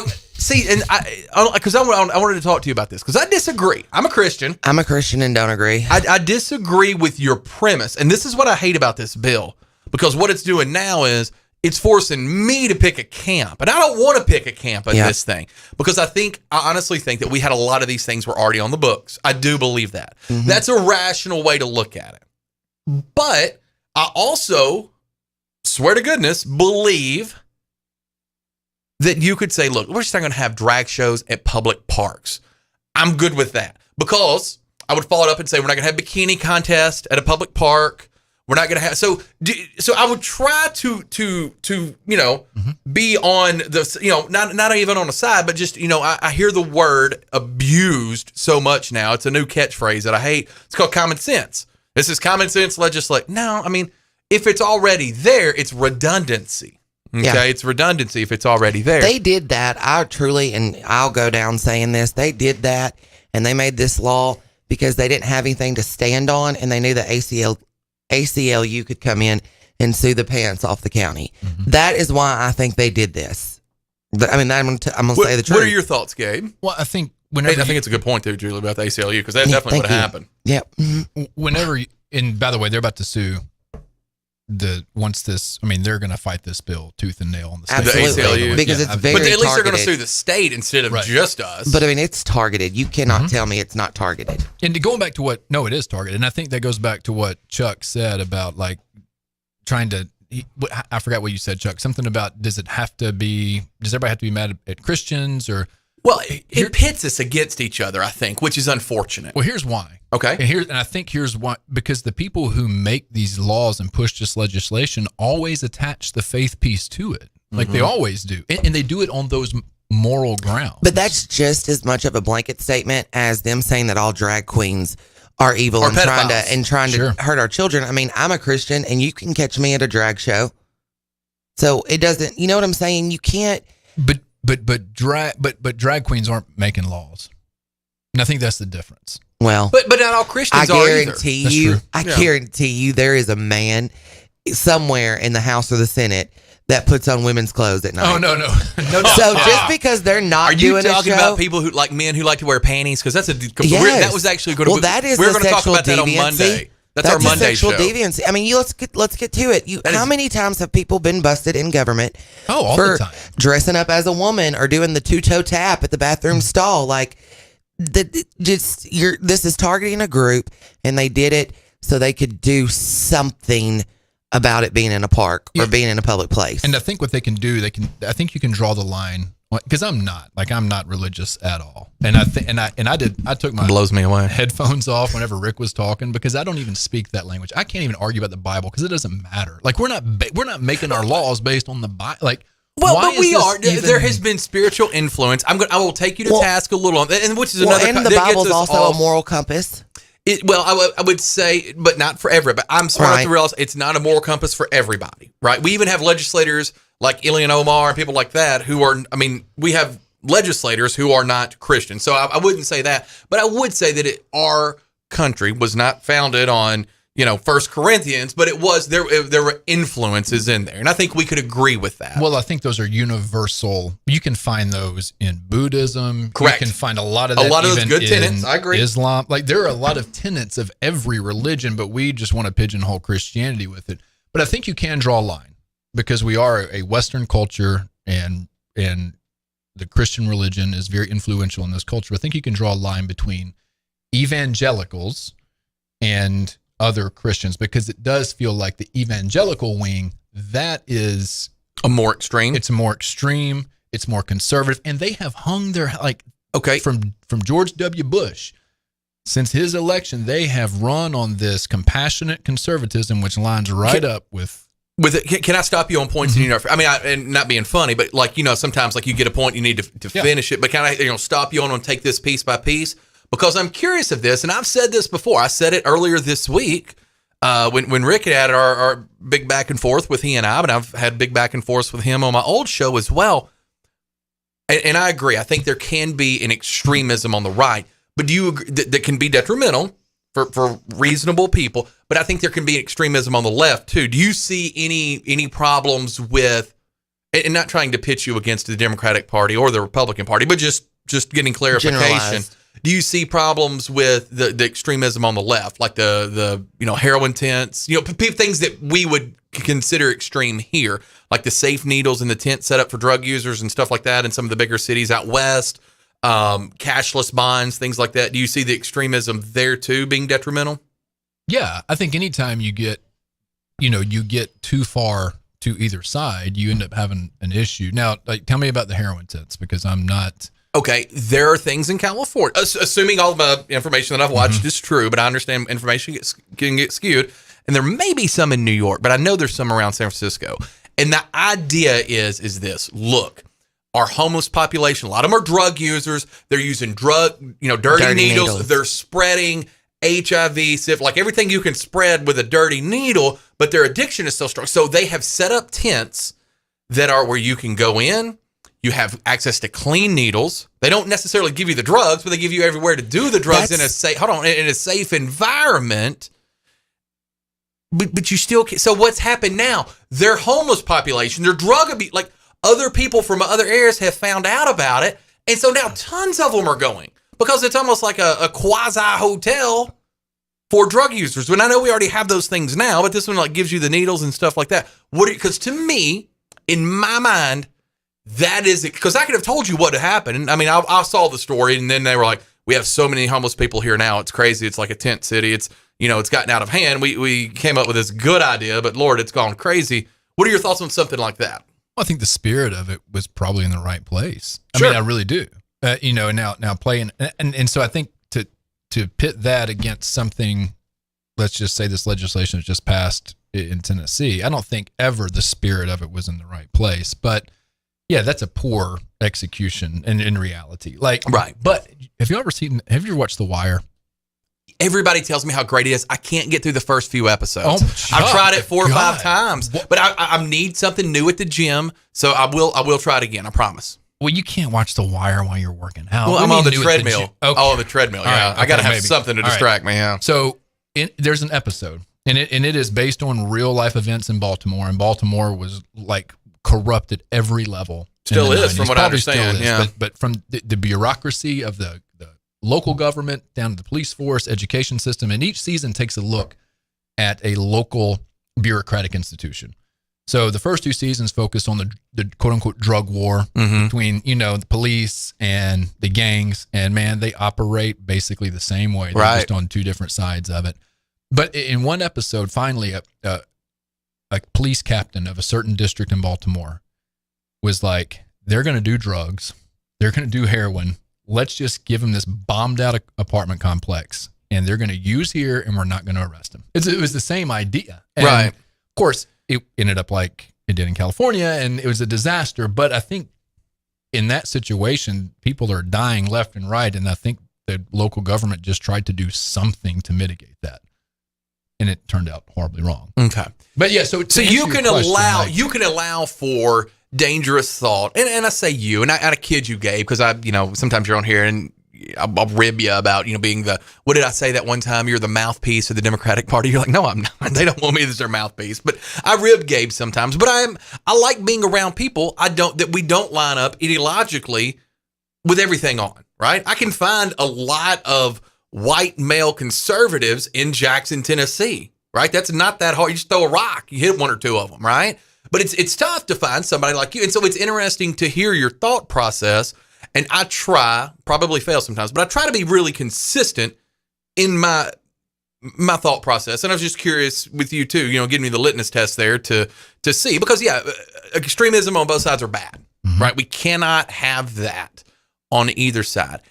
Is this bill extreme because it is, in your opinion, Gabe, is this bill extreme because it is targeting a group, or is it because it's redundant because there was already laws on the books to stop stripping, be it male or female, at any performance? I think it's both. I think more than anything else, it was a bill that was made in ignorance, because the person, Representative Todd, this was all born out of what happened in Jackson. Correct. Now, I know that there's been some narratives around the South and conservative circles about drag shows here and there, but this really exploded last fall here. For the state of Tennessee. For the state of Tennessee. Correct. You're right. And it was clear that he had never been to a drag show. Well, he said as much on here. Now, he hasn't been on with me yet. I've texted him and tried to get him on here with me. He hasn't been on, but he's been on with Dan a few times. And we're coming right to these calls here. But he has said he's never been to a drag show. He's never seen a drag show. He's only seen the stuff that was like on Fox News and that was sent to him from YouTube. Which was a terrible way. But in his defense, that's what he saw. First time I saw it. I get it. That's not an excuse. If you're an elected official that literally makes laws for the state, like, ignorance can't be an excuse. Like, you've got to do your due diligence and everything. Like, if you are going to make a law that makes something a felony, you better know what the hell you're talking about. Okay, now the fact that you just said that out loud does make me rethink my position there. Just a little bit. Matter of fact, Julie, hit the dump button. What I just said. Just go ahead. And hit up there. Dump. Good morning and welcome into Walker Talks. Yes, Miss Julie. Yes, sir. I'm going to the auction tomorrow. What size Stanley were you interested in? A 30 or 40. 30 to 40 ounce. Mm-hmm. Would you like to know what size I'm interested in? Do what, Chuck? Do you want to know what size I'm interested in? No, you and Gabe, y'all too yuppity to use the Stanley Cup. No common sense to use a Stanley coffee urn. Y'all go to that Starbucks. I just want to make sure that if you see me right now, Oh, I'm drinking hilarious. the McDonald's. You're wasting space in your little town with Starbucks. Nobody but a village idiot would pay $7 for a cup of whipped cream. What do you drink? Coffee and ice. I don't particularly care for Starbucks either. I go to Green Frog because it's not far from my house. That's my favorite brew. What do you do? Have you ever heard of a coffee maker? Have I ever heard of Yeah. Her name's Tabitha. She works at Green Frog. See, you act like you go to Starbucks. I just told you Green Frog. Why are you being ugly to me? To get coffee. Yeah. See, but y'all don't know what real coffee is because y'all still buy coffee. You're criticizing my coffee choice. This is what we've come to. Listen to me. If you come in here with a present for Julie and you don't have me as look up here. Look behind my head. What's that say? It says Walker Talks. I better have something up here. Rick, I will have you are the number 2 as my security detail, but Bull is number 1, and you know you don't want to make him upset. Bottom line is, y'all need to learn how to choose quality coffee beans, buy them whole, ground them before you make your little coffee in your own coffee pot. In my own coffee pot. You know what? Actually, and I don't. This is something that's my everlasting shame. I actually have Larry Newman go get me coffee every. I mean, he doesn't live around here, but he comes out north every morning, gets me coffee, and brings it to me, then goes back home. So that's how that works. This says, I thought the tank joke was very funny, Chuck. Not everyone can appreciate good humor. This right here, see, this is how. I know that number. This is how. Chuck, that's your number. You sent that. This right here, this person, this human being. Him and Chuck have a You want to get into heaven? You want to get into heaven? You don't have to pass legislation at a state level. You got to send texts like this. Great job. Text of the day. We're not even through the show yet. Cannot. Says Carriage House in North Highland are closed due to downed power lines. Yeah, y'all give us any of that information you got. Good job, Send Chris. in here. 731-800-8398 is our text line. 731-800-8398. 731-265-6496 is our call-in number. This comes in. Says it's interesting that there was a little public discourse and a bill was just passed. The topic was discussed, but not the bill. Was there a consensus among the people against this? And it goes on to say, I can't vote for Todd or Leah again, but nobody else is any good. I'm a Christian who hates this bill. Most gay people aren't molesters and groomers, and most Christians aren't bigots and homophobes. Amen. Completely agree. This comes in and says they can talk about kids all they want, but the way it went down in Jackson was an attack on gays.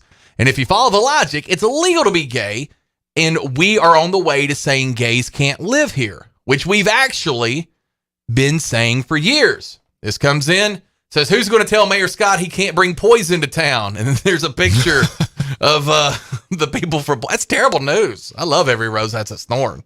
Maybe I shouldn't.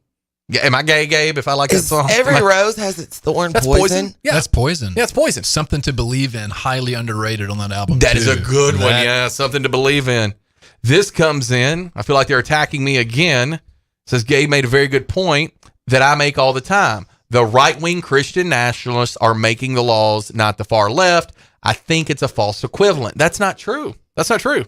We've had people on the left make all kinds of laws. Maybe not in Tennessee. Not in Tennessee, but in general. But nationally, yes. And in California and all these other places. Yeah, but Tennessee is. It's a very conservative state. I mean, it's gotten, I don't want to use the word worse, but it's gotten worse and worse as far as the unbalance of it. Like there is no, like it is straight down party lines. Now I will say this, the primary voting bill to close primaries, right? I hate to just like jump around, but that died. That ended up dying. Yes. And that's a big deal because what was the vote count on that? Do you know? I don't was it close, think it made it out of, I don't think it made it to the floor. I don't think it did either. I'm really surprised to hear that. I thought that was a done deal. Like in my head, I thought, oh yeah, they'll get this passed. But that's encouraging because I think it does show that everybody's not down party lines on everything. You know, and I don't think we need to be down party lines on everything. Like I think Democrats need to step across if it's common sense stuff. I think Republicans need to step across if it's common sense stuff. But it's just been so divisive that it does feel like it's straight down. You know why it is? And I'm guilty of this. Not anymore. I will say this. Doing this show, doing talk radio for the past few years, but especially doing this show for the past 7 weeks, has made me have to sharpen my knife that had gotten dull because it is so much easier to let someone do the work for you and get it in a tidbit for 30 seconds. That's why I appreciate Bob Ney and Tom Scuteri so much. You guys need to be listening to this program 3 hours a day, Monday through Friday, 10 to 1. But if you have to only pick a segment, it needs to be 10 to 10:30 every day when we have Bob Ney and Tom Scuteri on here because they're two of the most honest newsmen.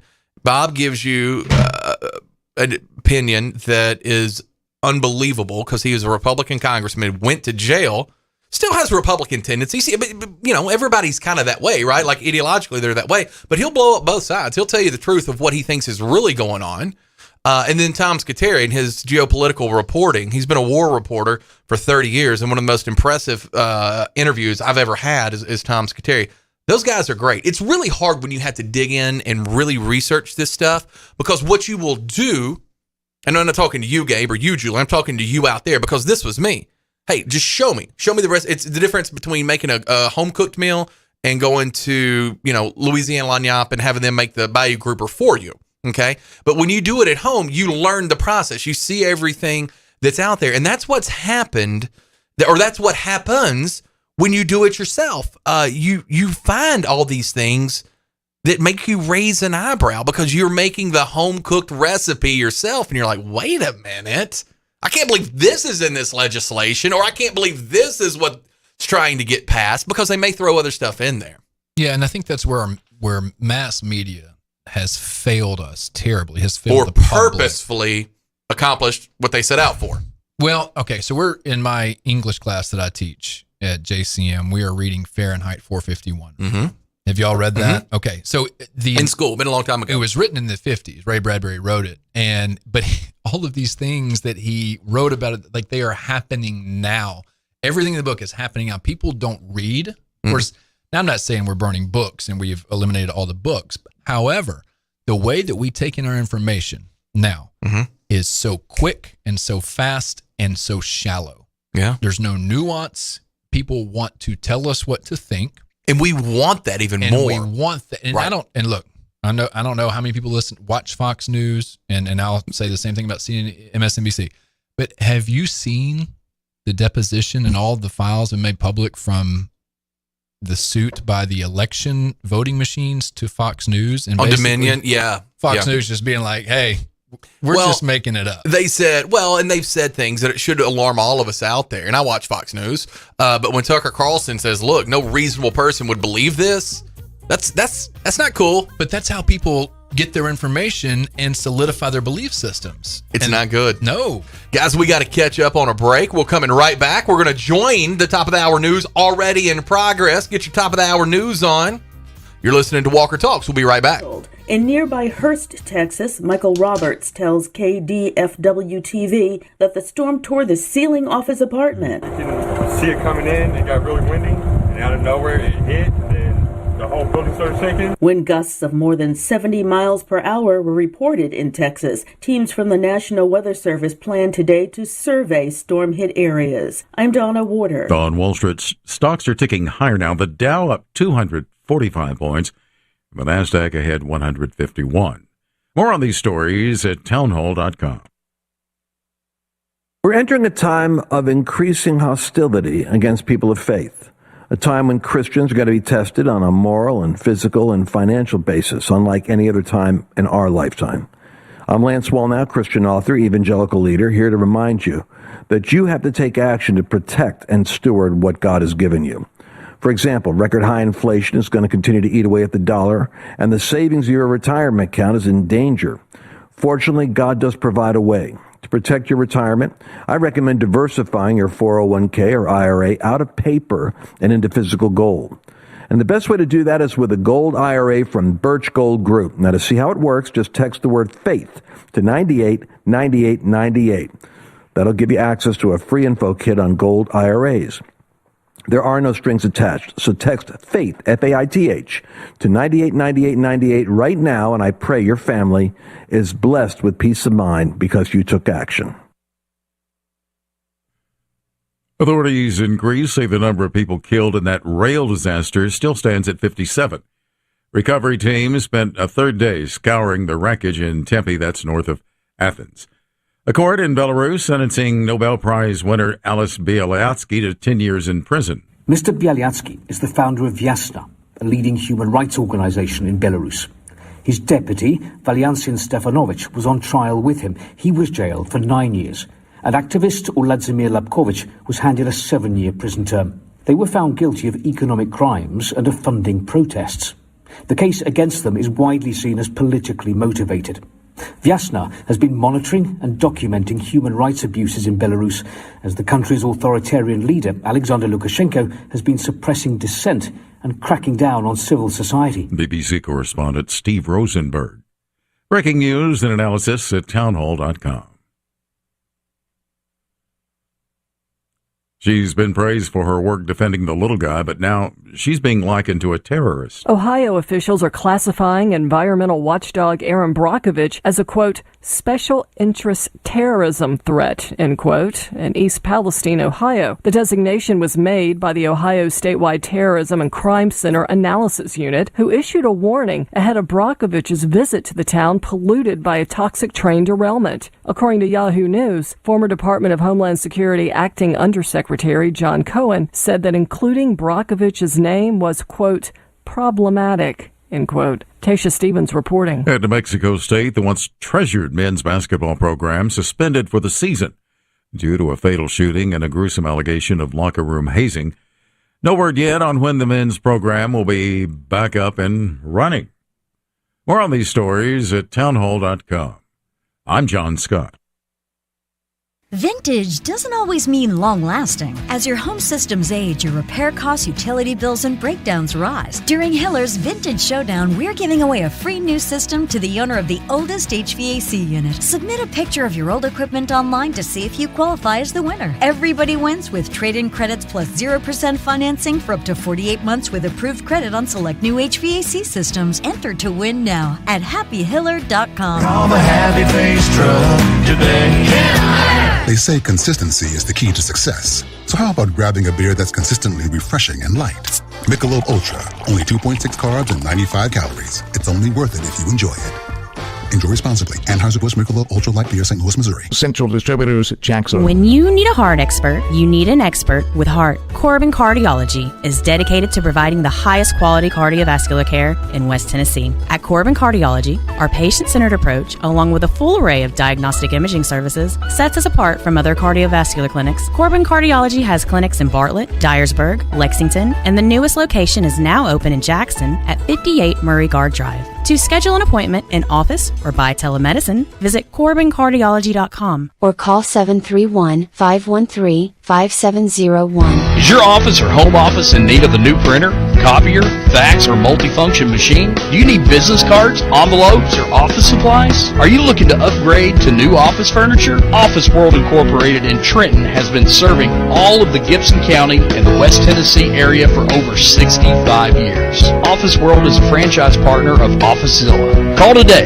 731-855-9131, or email officeworldinc@gmail.com. My name is Steven and I'm 41 years old. I started having problems with my weight, my focus, my energy all around. I spent thousands of dollars a year on supplements trying to get my weight down, and it never worked. Are these problems affecting your work, your relationships, and your quality of life? You'll be happy to know there is an exciting natural solution available called BioT. BioT uses a natural way for men and women to correct these problems by safely and accurately balancing hormone levels without the use of synthetic injections or creams. I got the treatment and it has been the best decision of my life. I feel great. I'm losing weight. I have more energy. I'm getting stronger in the gym and I can focus so much better. And I notice that I also sleep better and I'm always in a good mood. And I believe it's all because of the BioT treatment. To schedule an appointment to find out if BioTE is right for you, call 731-462-3596.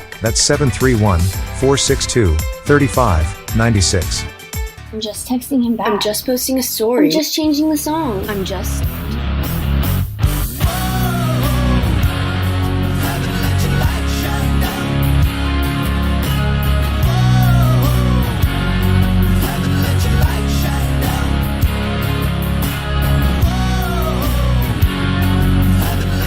Welcome back in to Walker Talks on a rainy Friday, but clear skies are on the way. It's going to be a beautiful Saturday at least, so plan accordingly. Interesting discussion during the break. Someone found, we're not going to say who in the studio, found a tweet from Gavin Newsom, the governor of California. I don't even like Gavin Newsom. No one said it was you. It was me. No one said it was you. The people would have never put that together. They would have never put that together. And unless they were watching online and saw Julie flip you off. Now, other than that I don't think I actually did that. Did I flip But you the off? fact that you're questioning it makes me think that you thought it. There's a possibility that I flip people off. I mean, it's a little wild. We're going to get a studio audience. That's all we need, some more people in here to get a studio audience. They can watch live. I've noticed that Sean Hannity has a studio audience now on his show. Have you seen that, Gabe? No. I have you not seen it as a studio audience? This comes in our advanced rehab text line, 731-800-8398, 731-800-8398. Our advanced rehab text line says, it is interesting, and I think I read this, but I want to read it again because I thought it was interesting. It says, it is interesting, there's a little public discourse, and a bill was passed. The topic was discussed, but not the bill. Was there a consensus among the people against this? So let's break that down. To me, living in Jackson, doing a talk radio show, I felt like this was much more than a little public discourse as far as Madison County is considered. I thought it was, I didn't like it. I thought it was dangerous for our county, just the stuff that was being said and on, potentially what could happen. I thought that this was a scary time for our county, because it's one thing talking about Gavin Newsom in California, right? Because we never go there. May catch a Padres game the next couple of years because they're so good. But other than that, I'm not going to California for anything, right? So what's it really matter what I say? But when I see these people every single day and we're at odds with each other, I don't like that, because a community that is not harmonious, that's kind of what we do in Jackson. Jackson's growing. It's got a chance to grow a lot more, but it still is kind of, a small community where everyone knows each other and we feel safe here. I don't like that part. What are your thoughts? Did you guys feel like this was more than just a little discourse when this first happened? Yeah, I thought it was more than a little discourse, but I also thought that the majority of people in Madison County didn't care if there was a drag show. I don't think it matters about the majority. I think it matters about the loudest. Well, and so I do think it matters about the number, because I think it goes back to what Chuck was saying. Like, I wasn't super concerned about any kind of like disharmony overall. This was going to fracture the county, because I thought for the most part, people, if they want to have a drag show, have a drag show. If I don't want to take my kids, I'm not going to take my kids. Not a big deal. And maybe some of my scope or my lens of looking through it was because I do talk radio. And so right. I was able, I was hearing the people that were excited enough, because we know 95% of you out there listening never call in, never text in. You just kind of listen, and we appreciate you. Obviously, we do. We love it. We'd love for you to call in. We'd love for you to text, but we understand you don't. But the people that were really, really on both sides heated, and that was alarming. Yeah. Well, I think I think it's an issue that should be heated. Like, I don't think it's an issue that's like that people shouldn't be passionate about. I mean, because again, I think it's targeting a specific group of people that for a long, long, long time, for the majority of history, at least, in America, haven't been treated well. They haven't been treated equally. So, it's hard not to be passionate about something like that if you feel like you're being targeted. Is this okay? So who's being targeted? Are gay people being targeted? Are drag queens being targeted? Because I hear that, but I've known gay people, homosexual people. I'm 42. I have known them all of my life. Like, as far as going to high school with, and I went to school in Crockett County, and a lot of people didn't talk about that there, right? That was one of those things, but you kind of knew, and they kind of knew, and then you found out, you're like, oh yeah, of course. And it was it was just one of those things. So who's being targeted here? Because this is talking about drag shows, or is this? Do you feel like it's targeting homosexuality? I don't think it is directly targeting homosexuality, because they just can't come out and say that. I think there's an undercurrent of a push against that by doing this with the drag shows. I also think that the homosexual community is very diverse also. I'm sure you have people who love going to drag shows that are in same-sex relationships, and maybe other people who don't, right, who could take it or leave it. Right. So I don't want to obviously lump everybody into one category on that side. But I do think there was a feeling of being targeted by that community, and that maybe because the drag show was connected to Pride Fest, and so people just joined those two together and felt like Pride Fest itself was being attacked.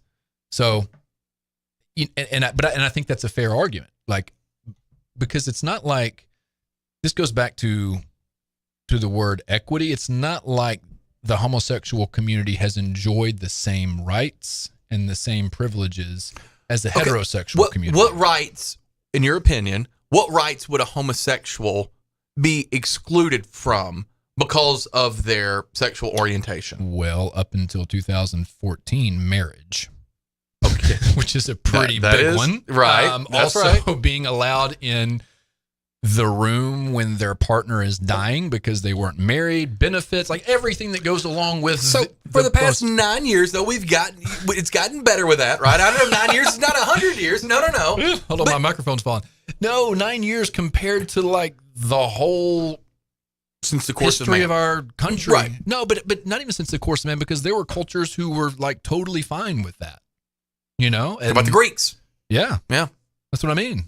Sort of where we founded our whole idea of democracy. Like that culture, they're pretty okay with it. Yes, I hear you. But if we're taking this issue and say, okay, this is targeting who? I want to know who we feel like it's targeting, or who they're saying. Is it just all gay people? Is it just people who do drag shows? Is it, inviting, saying it could be kid friendly? Because we have a text that came in on my personal phone, and I thought this was interesting. I've never thought about it, but I know it's true. It says children are allowed to attend Nazi rallies in Tennessee. Surely we're going to get legislation to stop that too. You would think. Well, we are, right? No.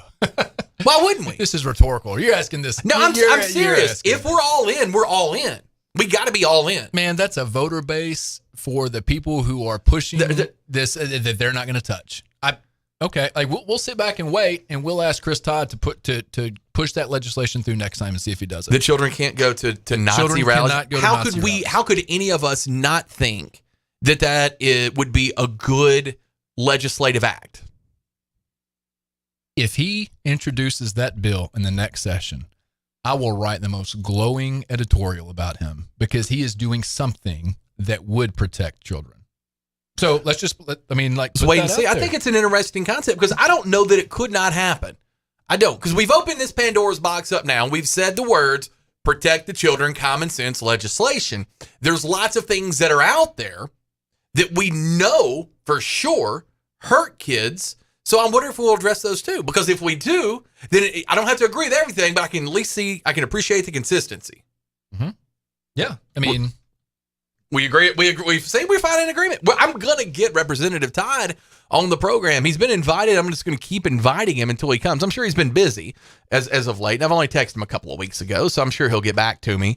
But I do want to hear about that because, and I would be the same way with if they, I don't know, what's the Hispanic gang that they have out there that's taken over California so much? MS-13. MS-13, yeah. They're actually really organized by the cartel. They're actually hurting the Crips and the Bloods and stuff. I watched a really interesting documentary on that about how because of the criminal organization now, that's become a thing. I wouldn't want kids going to an MS-13 rally or a biker. Like, I think we could say, okay, there's lots of these things that now that we've, shown the ability to get this legislation passed that we should do that would limit exposure to children from this kind of stuff. Sure. Yeah. So we'll see. I'm going to ask him specifically. I'm going to ask him. We're having a little bit of trouble with our text line. If you've sent one over, it'll come in a second. Internet's still being wonky. We did get this report that power lines are leaning near the four-way stop on Mifflin Road. And then JP has a fence down and is missing a trampoline. I mean, how hard is it to find a trampoline? It's got to be in your neighbor's yard, right? Trampolines catch wind. Have you ever seen that? Like flipping over? There's one in Medina the other day. I was picking Knox up, and it was almost in the road. I was like, wow. But yeah, it can't be too far. This says no compromise is a direct result from the two-party system. Winner-take-all politics and an uninformed electorate. Yeah, that's really good. I mean, and it goes back to what we were talking about over the break. The way that we receive our information now is through short video clips or audio clips with no nuance. And so we just essentially accept what we see and what we hear. And you know what? Maybe we do need the government making decisions for us then.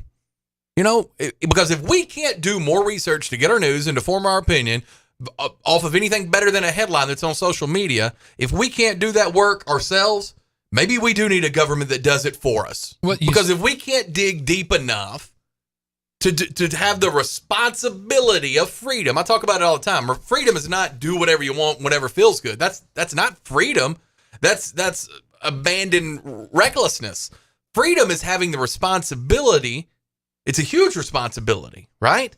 To protect your way of life, to the way you live, to take care of those around you. I mean, freedom is a whole lot of things. To do the research on yourself, I would say that's part of your freedom, to make sure that when we do vote, the way our system is set up, when we do vote, we make sure that we're doing things that give us more freedom and don't allow less freedom, which I think over the past 100 years, we can see how our freedoms have been chipped away by both parties equally. But I think, too, what ends up happening, and it seems like this is going on in Tennessee and probably other states as well, when Chris Todd got elected and reelected, and maybe this may not apply to this most recent election because the drag show thing was out there then, But when he was first elected in 2018, I believe, like nobody elected him to ban drag shows.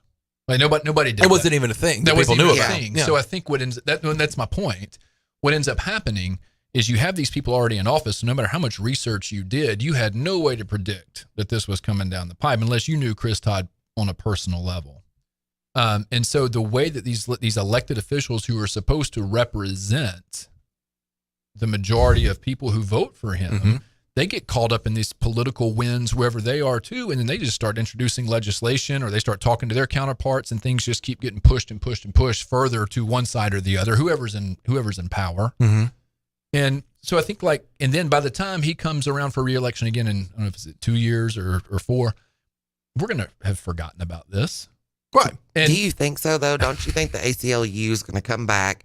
They're going to file a lawsuit. It's going to stay in the headlines. It's going to be something that's going to be just because ingrained in Tennessee's people's the brain. first. We're the first to do it. So that we may have some. We're going to be the reference point for lots of states. We are, but I think with the way our brains can't focus on one thing because it's just constantly being thrown at us. The news cycle changes. We're just going to jump to the next thing, whatever the next, and we don't even know in 2 years, we don't even know what the next drag show thing is going to be, right? It's not going to be a drag show. It's going to be something else. I think for the next few months we are, because we have people running for mayor based off of, well, who knows why, but one of the reasons that we have certain people running for mayor is because of the drag show. Right. That happened here. Well, regardless, it's still, but that's a big thing. It is. Because being the mayor, we have a weak council, strong mayor at the city level, and then at the county level, we have a weak mayor, strong commission. And so if you live in the city of Jackson, that's a very big deal. We need to make sure we're informed, make sure we're doing all the right things. We'll say good afternoon and welcome in. All right, Chuck. How's it going? Hey, buddy. Good today. Try to stay on topic today, okay? We can't do any of the weed stuff. You're definitely talking along my train of thought now, because you're talking about community development. I think I sent a text about something from the United Nations back in 2003, the Universal Declaration of Interdependence. This is because, see, that's so simple, man. We're all interdependent cogwheels here. The culprit for the corruption is, well, I'm not going to point fingers, but the media reports the illusion more than the mercy of the truth. That's all I want to say about that. All right, buddy. You appreciate it. You said it well. Thank you so much, Josh. Yep, I just had to. All right, see, now I've forgotten. That's why I need to write things down. These other bills that were passed, too, and these are things I can't agree wholeheartedly with. And I had the article pulled up here.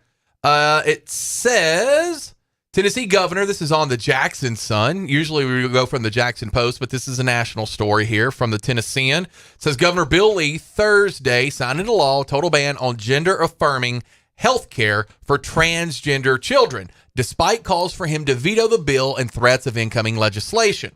Lee also signed off on the new law to prohibit adult-oriented entertainment, including male and female impersonators, from public property and limit it to age-restricted venues. The legislation, filed after a flurry of drag show controversies in Tennessee, is not a total ban of drag, though opponents worry it could open the door to wider legal battles over the performance art. The new health care bans medications such as puberty blockers and hormone treatments to treat any underlying gender dysphoria cause affecting Tennessee children who identify as transgender or non-binary. Surgeries, which were rare in Tennessee, are also banned. Children who currently take the medications will have until March 31st, 2024, so next year, all right, to cycle off of treatment. The law, which was fast-tracked by the legislature's Republican supermajority in this year's legislative session, will officially go into effect this summer. And then it says the ACLU, the American Civil Liberties Union, plans to sue over this bill. So we can't agree on this either? No, and this. So the last time I was in here, we did find some common ground because I think I was misinformed on what the actual bill included. Okay. So the surgeries, right? I think we both sort of came to a consensus on that. Like, Right. yeah, we don't need augmentation of heterosexual. Like, we don't Right. need 15-year-old girls getting breast enlargements. We don't need 15-year-old boys getting penis enlargements. Like, none of those things should exist. And I don't even know if the penis enlargement's a thing. Someone Google that for me. Go ahead. Julie's got it. Got it. So I think I use the example, like I'm not even letting my daughter get a tattoo before she's 18, right? And I've got tattoos all over me. But it's something about she's not in a place, she's going to get something really awful. Yeah. And, and I got something. She's going to get barbed wire. Right. And I've got a cross on my shoulder I got when I was 23. I don't want this on me right now, but, I hadn't. Such is life. Had it like covered up yet. So, but the point is, like, I just don't want her because she's too young. So I think that we all came to a consensual agreement on that part of it, the surgery aspect of that. Now, the hormone blockers, that's a big deal because if you are going to transition, those are necessary to take during puberty, right? Like, I don't think those work as well once you are beyond, once you are past that. They do. They do. Yes. So you can literally start your transition at 18 and be transitioned before 20. Okay. With the hormone. So what is when I say start transition, I mean start your hormone blockers. Right. So like start there. So you basically they either are reversing a lot more or not. If it's done like prior to puberty, right in the puberty time, it's going to be a little less invasive. Right.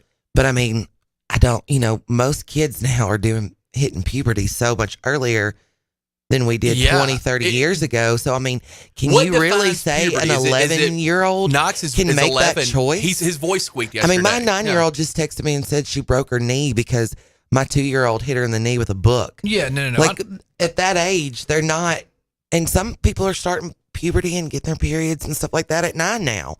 It's the growth hormones in our food. Like, well, I don't think kids are making the decision. I think this is where I do have. But that's it. The kids aren't making the decisions. The parents are, and I do think now. Again, the surgery thing. I think, and I hesitate to say like I'm in agreement with this because I don't know what it's like to have a kid who may be struggling with that.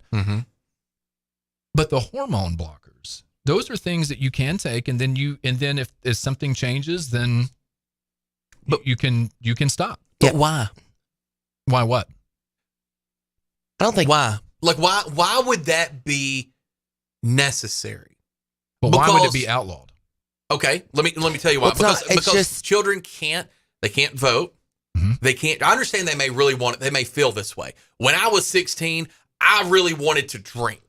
Now, I found illegal ways to do that in fields, like every other 16-year-old boy in Crockett County and things like that. I mean, it wasn't right. Yeah. But it happened. But there were things so if you ask me what I really wanted and how I really felt, I wanted to go to a field party, have a bonfire, meet a hottie, and drink, right? Like those were my wants. And to me, that felt so real because a lot of my life was predicated on that emotion, that micro focus that we all have in our adolescence as children. Right. And into our 20s and some of us into our 42nd year.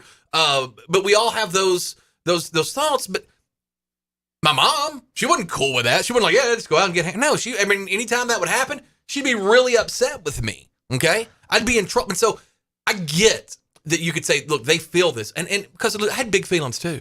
I thought I was going to marry a girl named Ashley, for sure. I was going to marry Ashley. She came from a affluent family in Crockett County. It's like, I'm finally going to quit being white trash. We're going to live here. We're going to raise kids in Bells forever. I'm going to be all this stuff. And I felt strongly about that. But none of that happened, and everything's okay. But there is coming right to these phone calls. There is a ton. If you're willing to go down the black hole on TikTok, if you search videos of people detransitioning, there are a lot of people who it was so in their face and it was such a big covered thing, almost cliche now, that they were like, "Well, I want to do that." Like they could convince themselves that they related to this other person who did that. And then now they're like, we have made a massive choice. And it wasn't based off of all of it being spiritual or religious. It was just like, I jumped to something because I felt like everybody else was, or I could relate at that moment in time. And now I don't. And I've messed up my body. And now I've done this. I think that who we are at 12, 13, 14, 15, 16, 17, and 18 changes Morphs, constantly, evolves, and then who we are in our 20s and 25 and 30 changes. So that is you are really playing with your body. Here's where I will push back on all of that. Sure. I feel like that the arguments that were just made, it makes it sound like these hormone blockers are readily available. You just need an ID to go to the grocery store and get them. Right. You can go to the doctor and get them easily. But that's my point. It's not like this is something that a 13-year-old is going to be like, you know what, I'm just going to go down to the walk-in clinic and get me some hormone blockers today. Like these conversations are had. And you've got to do therapy for it. Parents, therapists, medical professionals. There are these bumpers that are in place all the way through the process. And here's my problem with legislators, because I've seen how legislators will legislate public education policy without having a damn clue. I know. You're right about that. You're right. They are doing the same thing with this. Medical professionals, and probably on both sides, right? They probably had witnesses in these subcommittee hearings and everything like that, came out and said, if you completely outlaw this is a bad idea. Now, it's not for everybody. In fact, it's probably for a very small percentage of people, but to take away a blanket option, just put a blanket over all. But hold on. But we've taken away children's ability to drink. Have either one of y'all, honestly, had a relationship, a very close-knit relationship with anyone who has had a true all-the-way transition? No, not all the way. No. Okay, I have. Still have that relationship. Me and this person have talked about this in great lengths. Not to cut you off. When you say you mean like surgery? All the way. Okay. Completely different gender. Driver's license says it. I mean, all the way. Name change, everything. All the way. They thought they were someone else at 16 and they had a different view of how it was going to go. They tried to live that way for a little bit. Then by 18, they knew that what they thought they were going to do at 16 was a terrible idea. By 18, they started the path and they had been in therapy the whole time. But you can find a therapist to say whatever you want to say. Amen. Yeah. And you can find a doctor to do whatever you want to do. Amen. So by 18, they realized, okay, that was the wrong path. I was stupid. And now they're in their 20s and they've completely transitioned and they are living their best life and they are happy. That is why I can sit here and say there's no reason that someone that young, and I have been with friends who have started transitioning and then went back. Started, went back. And I know one person, a really good friend, they've done it about 5 times and they're in their 30s now, but never went the full way. Children are too young to make those choices for themselves. And if somebody is hell-bent on doing it, they can find somebody to do it. So let's just say you can't do it till you're 18. You can't smoke, you can't vote, you can't drink. Let's not change who we are. Let's not mess with, and these hormone blockers, there are a lot of side effects and things that go on later that are hard to deal with. Don't sign up for that unless you are 110% sure. So I do think, and this is where I think some of my nuance is going to come in. I think all of us talking about this. Now Julie, you said you knew someone personally close. Like, I don't know anybody. I have a friend who has a child who they want to go by a different gender than the gender in which they were born. I have a few friends like that. And I know the struggle of those parents who are trying to navigate those things right now. And it's hard. But like, I feel weird talking about this. And I really want to have people who have experienced it, who've experienced what that is like as a child, who are now adults. Like, I want them to have a voice. Okay. So let me boil this down a different way. The closest one you're going to get is through me, because you could probably ask me any question, like right in this moment, and I can tell you what their answer is. But even then, right. yeah, that's an isolated person. But let's look at a general. But okay, so let's talk about something that we do know. I was really big and still am, but especially with my oldest son, we did travel baseball all over the place. Southeast, Northeast, out West, every weekend. I spent way too much money I didn't even have doing that with him. He loved it. You meet a lot of different kids doing stuff like that. You meet a lot of different parents from all over the country. You meet a lot of different people doing things like that. I knew people who at 14 had elective surgery on their sons to get Tommy John. They didn't need it. It was elective surgery. They came back, and by the time they were juniors, they threw quicker. They threw even better because now the technology is there where you can actually take some stuff. And any pitcher in travel sports or even in rec sports, but especially travel sports, they're going to have, my son's had 2 big labrum surgeries. He's completely torn his labrum twice. There could have been some elective stuff I could have done to do, but I was not going to do that. I know that there are some parents, and I'm sure there are parents who did let their kids get on HGH and things like that to give them a higher opportunity to play collegiately. To them, that was their that was their reasoning for doing all of this stuff. So I know those things happen every single day. And you're right. I can't comment on. I've always felt like I'm a boy, right? I've always been attracted to girls. I'm not one of these who thinks, and we're coming right to these calls here, just hold. I'm not one of these who thinks that, that you can be around enough gay people and then all of a sudden you're tricked into being gay, right? I think you're born that way. Right. But conversely, Gabe, to your point, like an emotion, a feeling, like to these kids, like you'd ask my son, if I'd have let him start making decisions at 14 years old, that what could have affected his body, but he was convinced, okay, I want to do this, but this will help me further my athletic career, he would say, well, to be damned with the future, let's do it right now. This is what I want. And he would have believed that with every fiber of his being. And I say it all the time. Truth is perception. It's what you believe. That's truth, right? So he would have believed that, but there's no way in the world I would have let him do it, because looking back now, he's 20. And in, the next 10, 12 years, he's going to get married. He's going to have kids.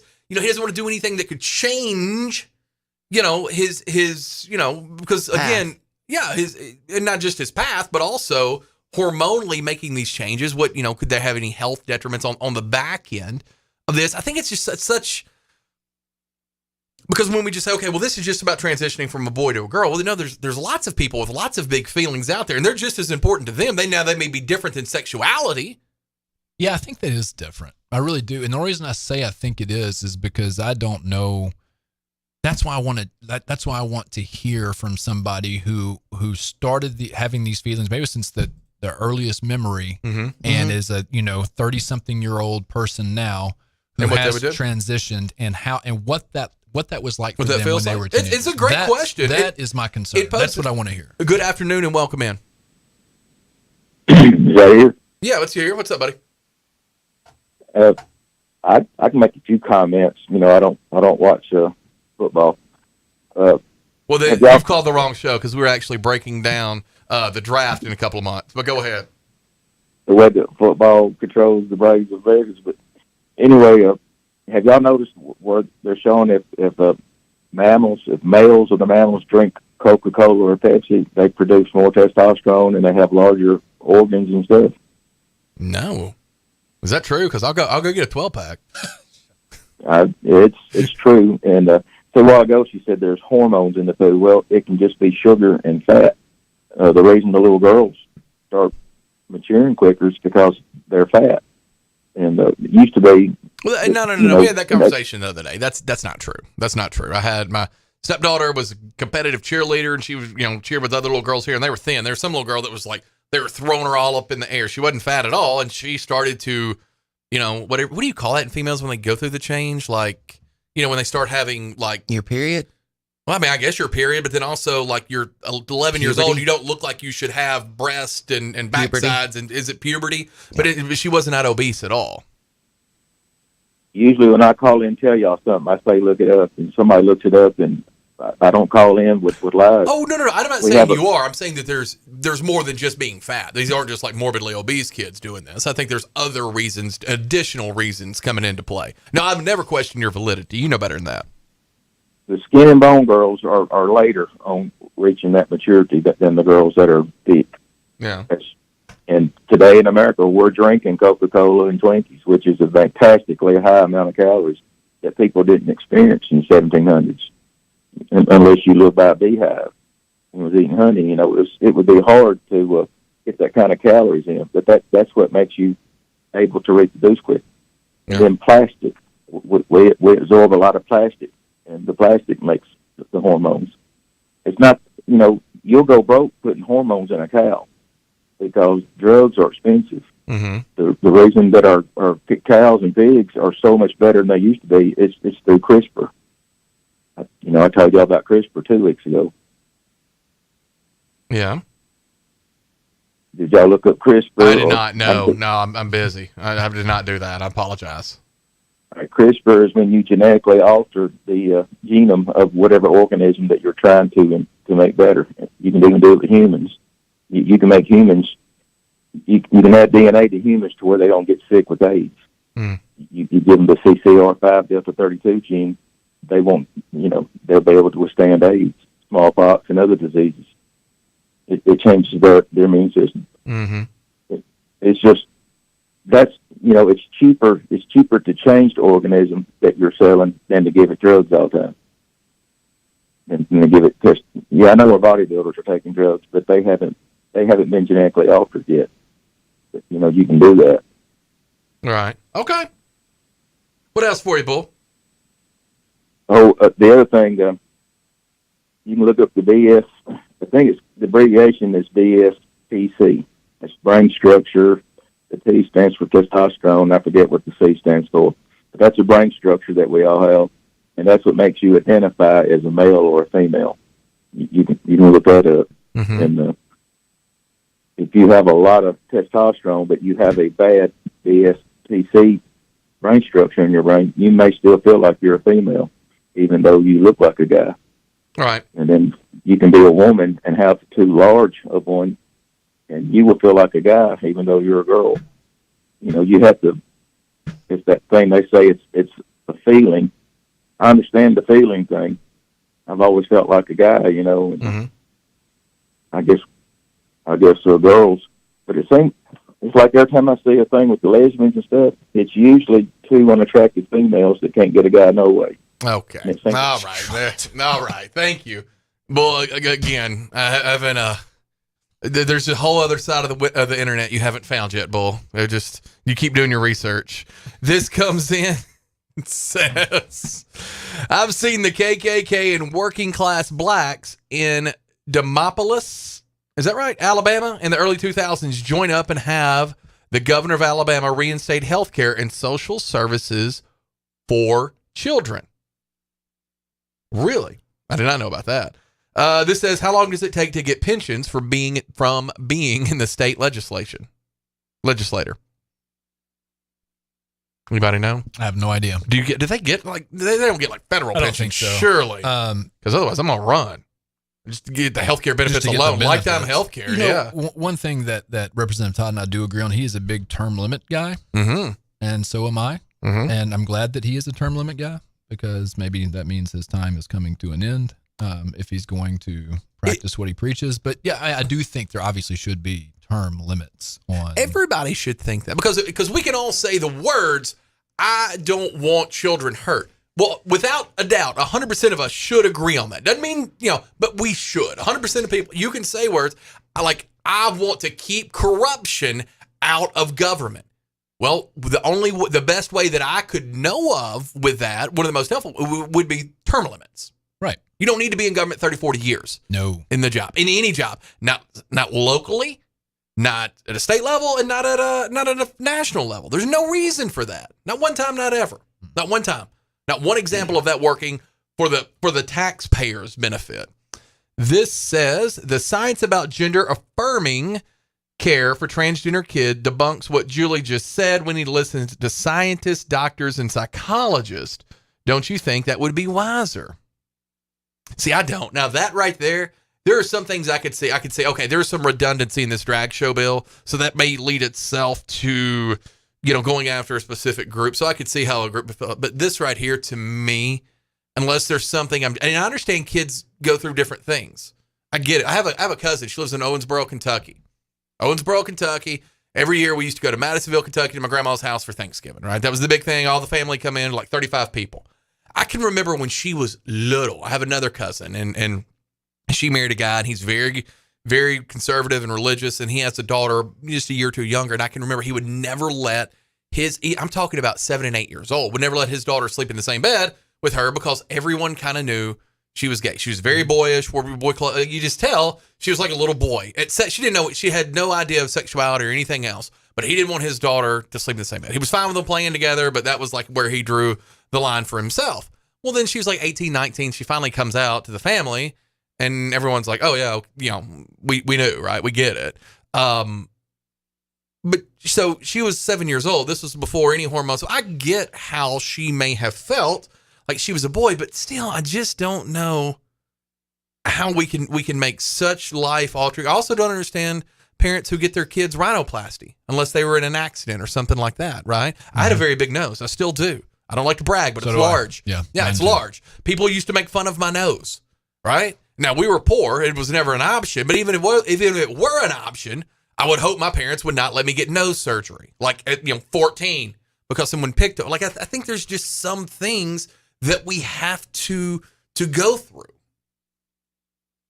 Yes, I do. And again, like I feel so unqualified talking about this. Right. And that's also why I'm so hesitant that there is a law or a bill out there that blankets all of it. Like, that's where I think that's where I want to pump the brakes because I don't feel qualified enough to speak about this because I know that I do feel like whatever children are going through in their minds as far as what gender they feel there are goes far beyond like, and I understand the point you're trying to make, but goes beyond like an aesthetic surface idea, flaw that we think we have, everybody has. Other than the response mental health, is there, and Julie, you may or may not know, because somebody's done this, is there a medical benefit? Like, would these puberty blockers ever be used for, I don't want life-saving, maybe too dramatic, but would they ever be used for, or is it just a mental health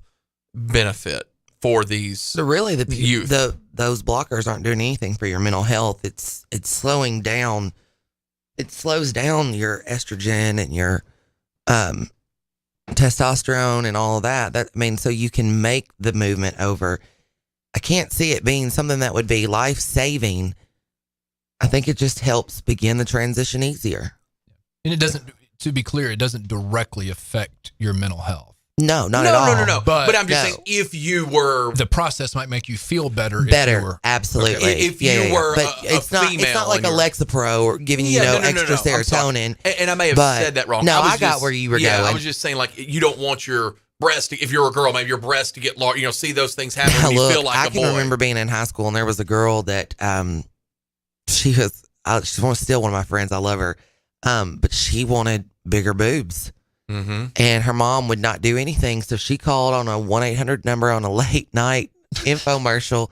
And it was that, what was it called? Like Blusant or Blusum or something. Some pills you could take? She got them, had them shipped somewhere and was taking them and ended up getting really sick off of them and had to come up and, tell the truth. She didn't grow, but, she spent some money. This is what makes me cautious about children making these decisions. Yeah. That makes me a little cautious about these kids making these decisions. But at the end of the day, people who truly feel that way and they're born with something that makes them feel that way. You cannot tell me that. I've got one person who's very close to me that's done it all the way, and I have multiple people who are close to me that have not gone all the way for the reason that they can't do the last gender affirming surgery, and they are in their 30s and 40s. So if they can't, why can't they do it? But they can't. They can't take that step. They can't. They can't commit.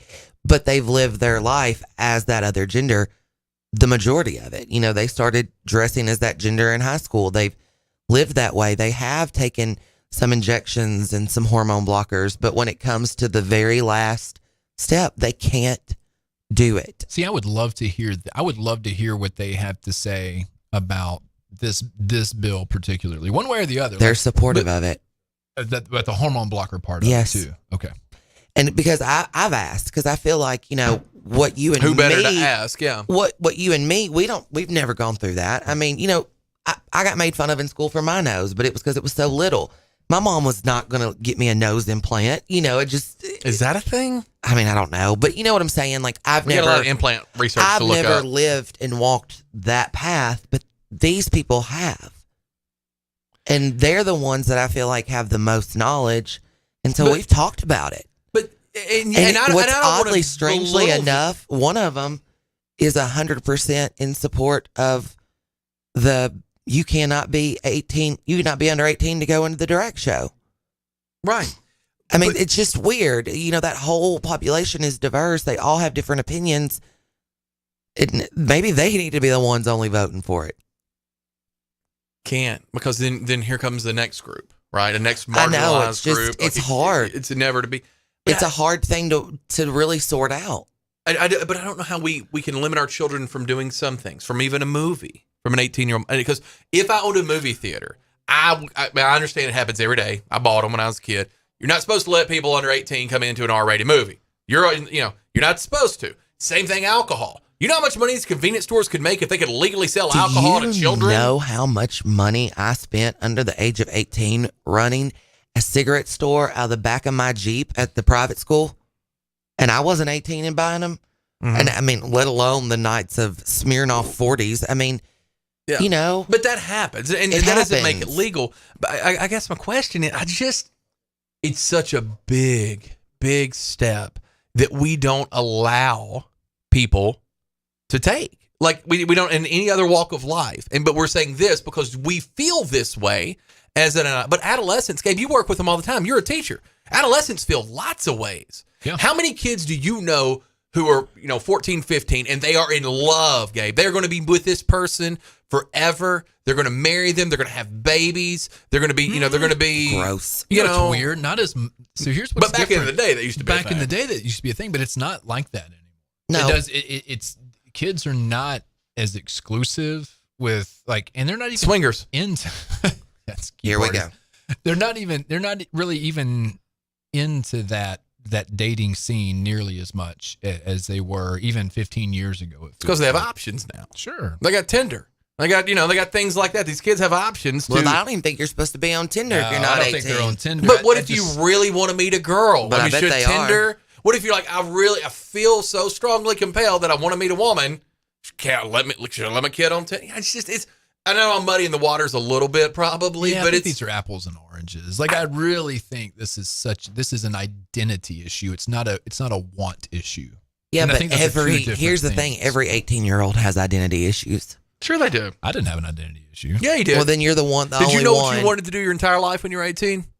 Did you make the best decisions for yourself? Okay, let me back up. Yes, all right, I stand corrected. Because you had a huge identity issue based off of the person you are now. Well. Yes, and that's what's weird. And so if I had, so this, I think this can actually support my argument. All right. If it wasn't going to support it, were you going to tell it? No, I just feel, because I actually was thinking really quickly about what you said. And I'm like, well, maybe they're right. I'm like, well, but if I had the freedom, if I felt that I had the option to be who I was in that environment I was in, who I am's always been there. I didn't feel like I had the freedom to exercise that option.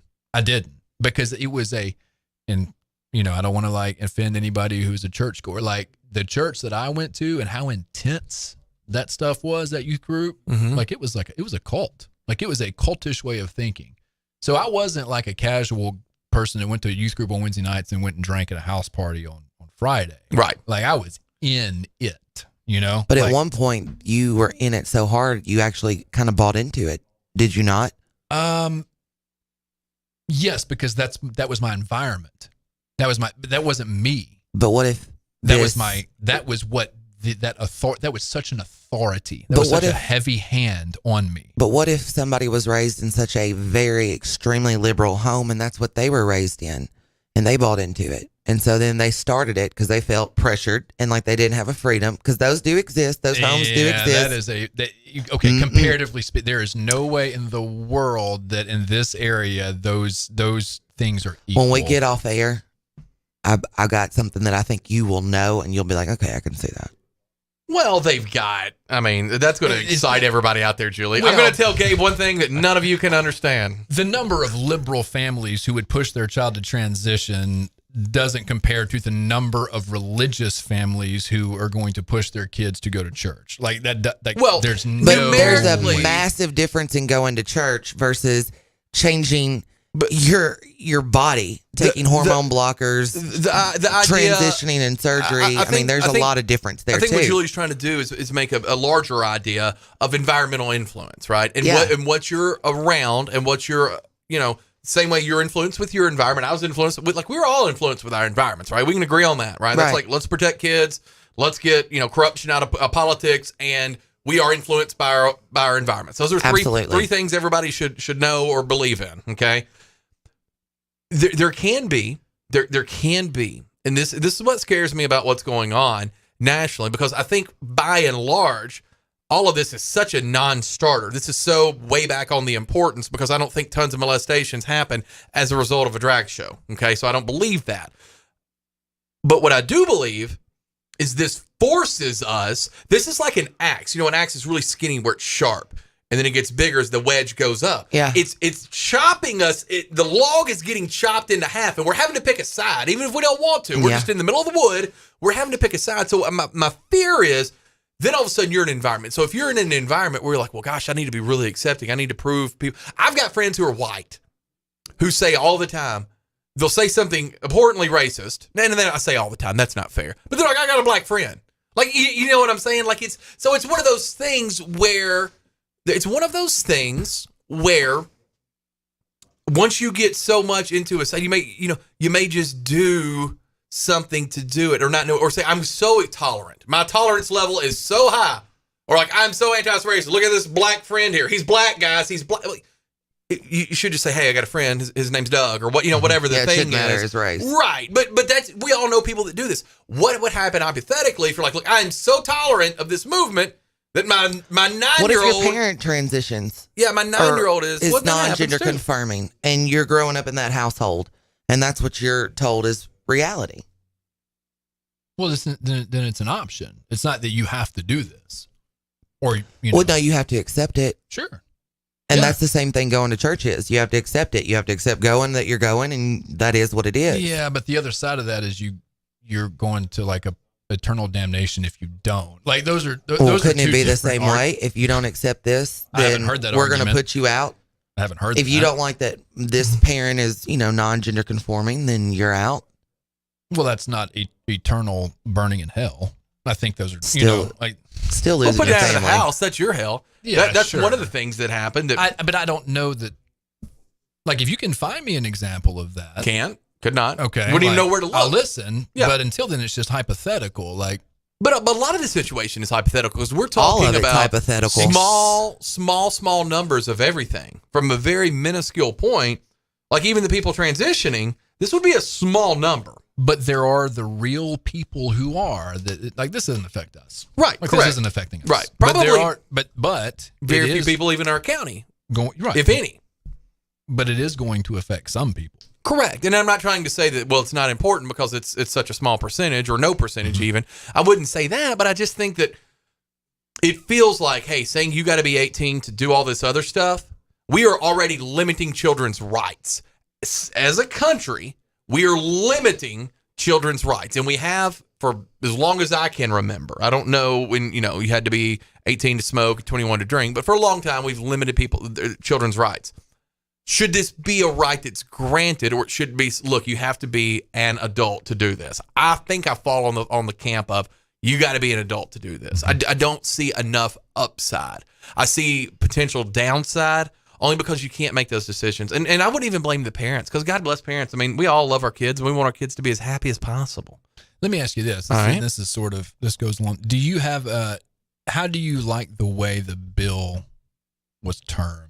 Do you like the way it was presented, the vernacular that was used? I mean, no, but I don't know that I care enough about that. I don't know that I'm anti or pro or anti the terminology. I can go, what, do you have the terminology in front of you? I can go back and try to look on this article here. I think, well, and I don't know if it's exact, but it's been referred to as the gender mutilation bill, right? Like well, they do mutilate the genitalia to change but there's a connotation to that word. Like we talk about connotation all the time in class, right? Like, there is a connotation. But I mean, if you watch the video, which I've actually seen one where they split like if you're a boy transitioning to a girl, where they split it and pull it, and I mean, mutilation would be a word. Like I don't know what the medical word is there for, but I don't get caught up in that because that's dog whistling too the same way to me. Like whatever. What is the bill say? And I just think we do things right now societally to collect, because there's probably a kid. There's kids in France every day, 15, 16 years old, having a glass of wine with their meal, right? Yeah. They're not all drunk driving and listening to Skinnerd, right? I mean, it's not what happens. So, yes, sometimes people can handle things at a young age, but we govern with a big, wide, broad brush sometimes, and I just don't know that I could sign off on being okay with that. We can't say we can give everybody that freedom when maybe less than 10% would be mature enough to make that. To handle it. Gabe Hart, always a pleasure, my man. Hey, is it already? It is. I know. The show He's like, flies. Let me get out of here. I would have music playing, but the internet is still being a little wonky because of the windstorm. Julie, so great to have you back. Thanks for having me back. Yeah. Well, I'm talking about like back on the show. You were gone. I'm glad you're back. You could have said stay gone. Stay gone. Let's get on out of here now. We actually have to skid on out of here now because Dave Ramsey is coming up. You are listening to 96.5. Dave Ramsey 1 to 3. Dan Reeves Show with Gina and Larry 3 to 6. Potential ball games tonight. If not, Daybreak will be back on Monday, 6 a.m., 6 to 8. New programming starting next week. Listen to Dan Reeves Show to find out more. This is WBFG 96.5 FM. 96.5 FM. Parker's Crossroads, Jackson. Breaking news this hour from townhall.com. I'm John Scott. Prior to his sentencing, former attorney Alex Murdaugh continued to profess his innocence. I respect this court, but I'm innocent. I would never, under any circumstances, hurt my wife Maggie, and I would never, under any circumstances, hurt my son Pawpaw. As he prepared to hand down a sentence for double murder, South Carolina Circuit Court Judge Clifton Newman asked Murdaugh if he ever will tell the truth about what happened. Oh, what tangle web we weave. What did you mean by that? It meant when I lied, I continue to lie. And the question is, when